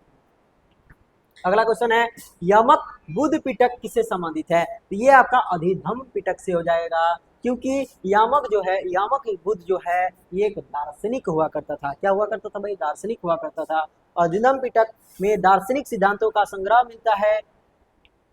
अधिगम पिटक के अंतर्गत 7 ग्रंथ सम्मिलित है। उसमें आ जाता है आपका धम्म संगिनी, विभाग, धातु कथा, पुंगल, वंचित, उसके बाद कथा वस्तु, यमक तथा पठान। क्लियर है? अगला देखो, अगला क्वेश्चन 73, निम्नलिखित में से किस बौद्ध साहित्य में महात्मा बुद्ध ने नैतिक और सिद्धांत संबंधित प्रवचन दिया है? तो नैतिक सिद्धांत वगैरह सारा चीज दिया है किसमें? तो सूत पिटक में दिया है। क्लियर है? आप लोग को कमेंट करके बताना है कि अधिगम पिटक में जो है किसकी बात कहा है और विनय पिटक में जो है किसकी बात कहा है, कमेंट में लिख के करना है। सूत पिटक में महात्मा बुद्ध ने नैतिक सिद्धांत संबंधित प्रवचन संकलित किए हैं, अर्थात इसमें बुद्ध धर्म के सिद्धांत उपदेश संग्रह किया है, जबकि विनय पिटक में से संबंधित जो है नियम तथा दैनिक जीवन संबंधित आचार विचार विधि निषेध आदि का संग्रह किया है। जातकों में बुद्ध के पूर्व जन्म की कहानियां संग्रहित की गई हैं। जातक ग्रंथ में जो है भगवान बुद्ध के पूर्व जन्मों की कहानी लिखा गया है। अगला क्वेश्चन है, बुद्ध धर्म में त्रिरत्न क्या था? तो ये एक था बुद्धम शरणम गच्छामि, धम्मम शरणम गच्छामि और संघम शरणम गच्छामि। ऑप्शन नंबर क्या हो जाएगा? त्रिरत्न हो जाएगा, बुद्ध धम्म और संघ। Option number B. अगला क्वेश्चन और लास्ट क्वेश्चन हो जाता है आपका 75 नंबर क्वेश्चन। बता चुके हैं कि इसमें टोटल 150 क्वेश्चन है, जिसको हम लोग 2 पार्ट में करेंगे। पहला पार्ट में 75 क्वेश्चन का डिस्कशन करेंगे और दूसरा पार्ट में 75 क्वेश्चन का डिस्कशन करेंगे। लास्ट क्वेश्चन आपका हो जाता है 75 नंबर क्वेश्चन, बौद्ध दर्शन की विशेषताओं के संबंध में निम्नलिखित कथनों पर विचार कीजिए। यानी ये 2 को दिया है, इस पर विचार करना है। पहला बोल रहा है कि बौद्ध दर्शन का बीज गौतम बुद्ध की शिक्षाओं में ही मिलता है। बिल्कुल सही बात है भाई। बौद्ध दर्शन का बीज जो है, बीज मतलब क्या होता है कि किसी चीज को उत्पन्न करने वाला प्राणी। तो बौद्ध दर्शन का बीज जो है किसके द्वारा रखा गया था? गौतम बुद्ध के द्वारा। सही बात है, ऑप्शन नंबर 1 सही है। तो क्या हो जाएगा? 1 सही है बिल्कुल, केवल 2 नहीं पता। पब्लिक में से कोई नहीं, कैसे नहीं रे भाई, यहाँ 1 सही हो गया है। अगला देखो, बुद्ध ने हमेशा दार्शनिक समस्याओं में उलझने के बजाय मानवीय कष्टों से मुक्त के लिए नैतिक जीवन जीने पर जोर दिया है। बिल्कुल, भगवान बुद्ध जो है दार्शनिक समस्याओं में उलझे रहने वाले नहीं थे। उन्होंने कभी भी दार्शनिक समस्याओं में उलझा नहीं रहा। वो जो है बोलते थे कि मानव जीवन में जो कष्ट है, इससे हम लोग को क्या करना है? पार करना है। तो वही चीज लिखा है, मानवीय कष्टों से मुक्त करने के लिए नैतिक जीवन पर जोर दिया था। भगवान बुद्ध बोलते हैं नैतिक जीवन में जीना है। तो दोनों कथन क्या है भाई? सही है। अच्छा, इसका ट्रिक बताएं? इसका ट्रिक बताते हैं। देखो इसका आंसर जहां आएगा भगवान बुद्ध के बारे में विशेषता बताने हैं, सब चीज में मानना है, सब सही है। क्यों? क्योंकि ये एक अच्छे व्यक्ति थे और अच्छे व्यक्ति के बारे में हमेशा ऑप्शन जो है हर एग्जाम नहीं, स्टेट पीसीएस और यूपीएससी का बात बोल सकते हैं कि अच्छे व्यक्ति का ऑप्शन जो देता है वो अच्छा देता है। तो इसीलिए ऑप्शन नंबर सी हो जाएगा। बौद्ध दर्शन का बीज गौतम बुद्ध की शिक्षाओं में ही निहित है। महात्मा बुद्ध ने दुख तथा उनके समाधान से संबंधित 4 आर्य शर्त प्रतिपादन किया है। इनके अनुसार दुख के मूल कारण जो है अभिदा है, यानी विनाश का प्रमुख उपाय अष्टांगिक मार्ग दिया है। इन्होंने हमेशा दार्शनिक समस्याओं से उलझने के बजाय जो है मानवीय कष्टों से मुक्त करने के लिए नैतिक जीवन पर जोर दिया है। बुद्ध मानवता को मुक्त की ओर ले जाना चाहते थे। इस प्रकार जनता तक अपनी शिक्षा का प्रसार करने के लिए पाली भाषा में जो है उपदेश दिया। ऐसा भी क्वेश्चन आता है कि भगवान बुद्ध द्वारा दिया गया जो उपदेश था किस भाषा में था? तो पाली भाषा में था। उसके बाद आता है बुद्ध धर्म और जैन धर्म में डिफरेंस आता है। तो आपका मेंस का टॉपिक बन जाता है, प्रीलिम्स में नहीं पूछा जाता है। ये पूछा जाता है प्रीलिम्स में कि बौद्ध धर्म का जो है, बौद्ध धर्म में जो क्या बोलते हैं शिक्षा दी जाती थी, कौन सी भाषा में दी जाती थी। ठीक है, तो हम लोग मिलते हैं नेक्स्ट वीडियो में। तब तक के लिए जय हिंद। और इसका पार्ट 2 आएगा, पार्ट 2 को भी देखना है। जिस तरह इस वीडियो को देखेंगे उस वीडियो को भी देखना है, तब आपका बौद्ध धर्म से रिलेटेड सारा क्वेश्चन को क्लियर हो जाएगा। मिलते हैं नेक्स्ट वीडियो में, तब तक के लिए जय हिंद।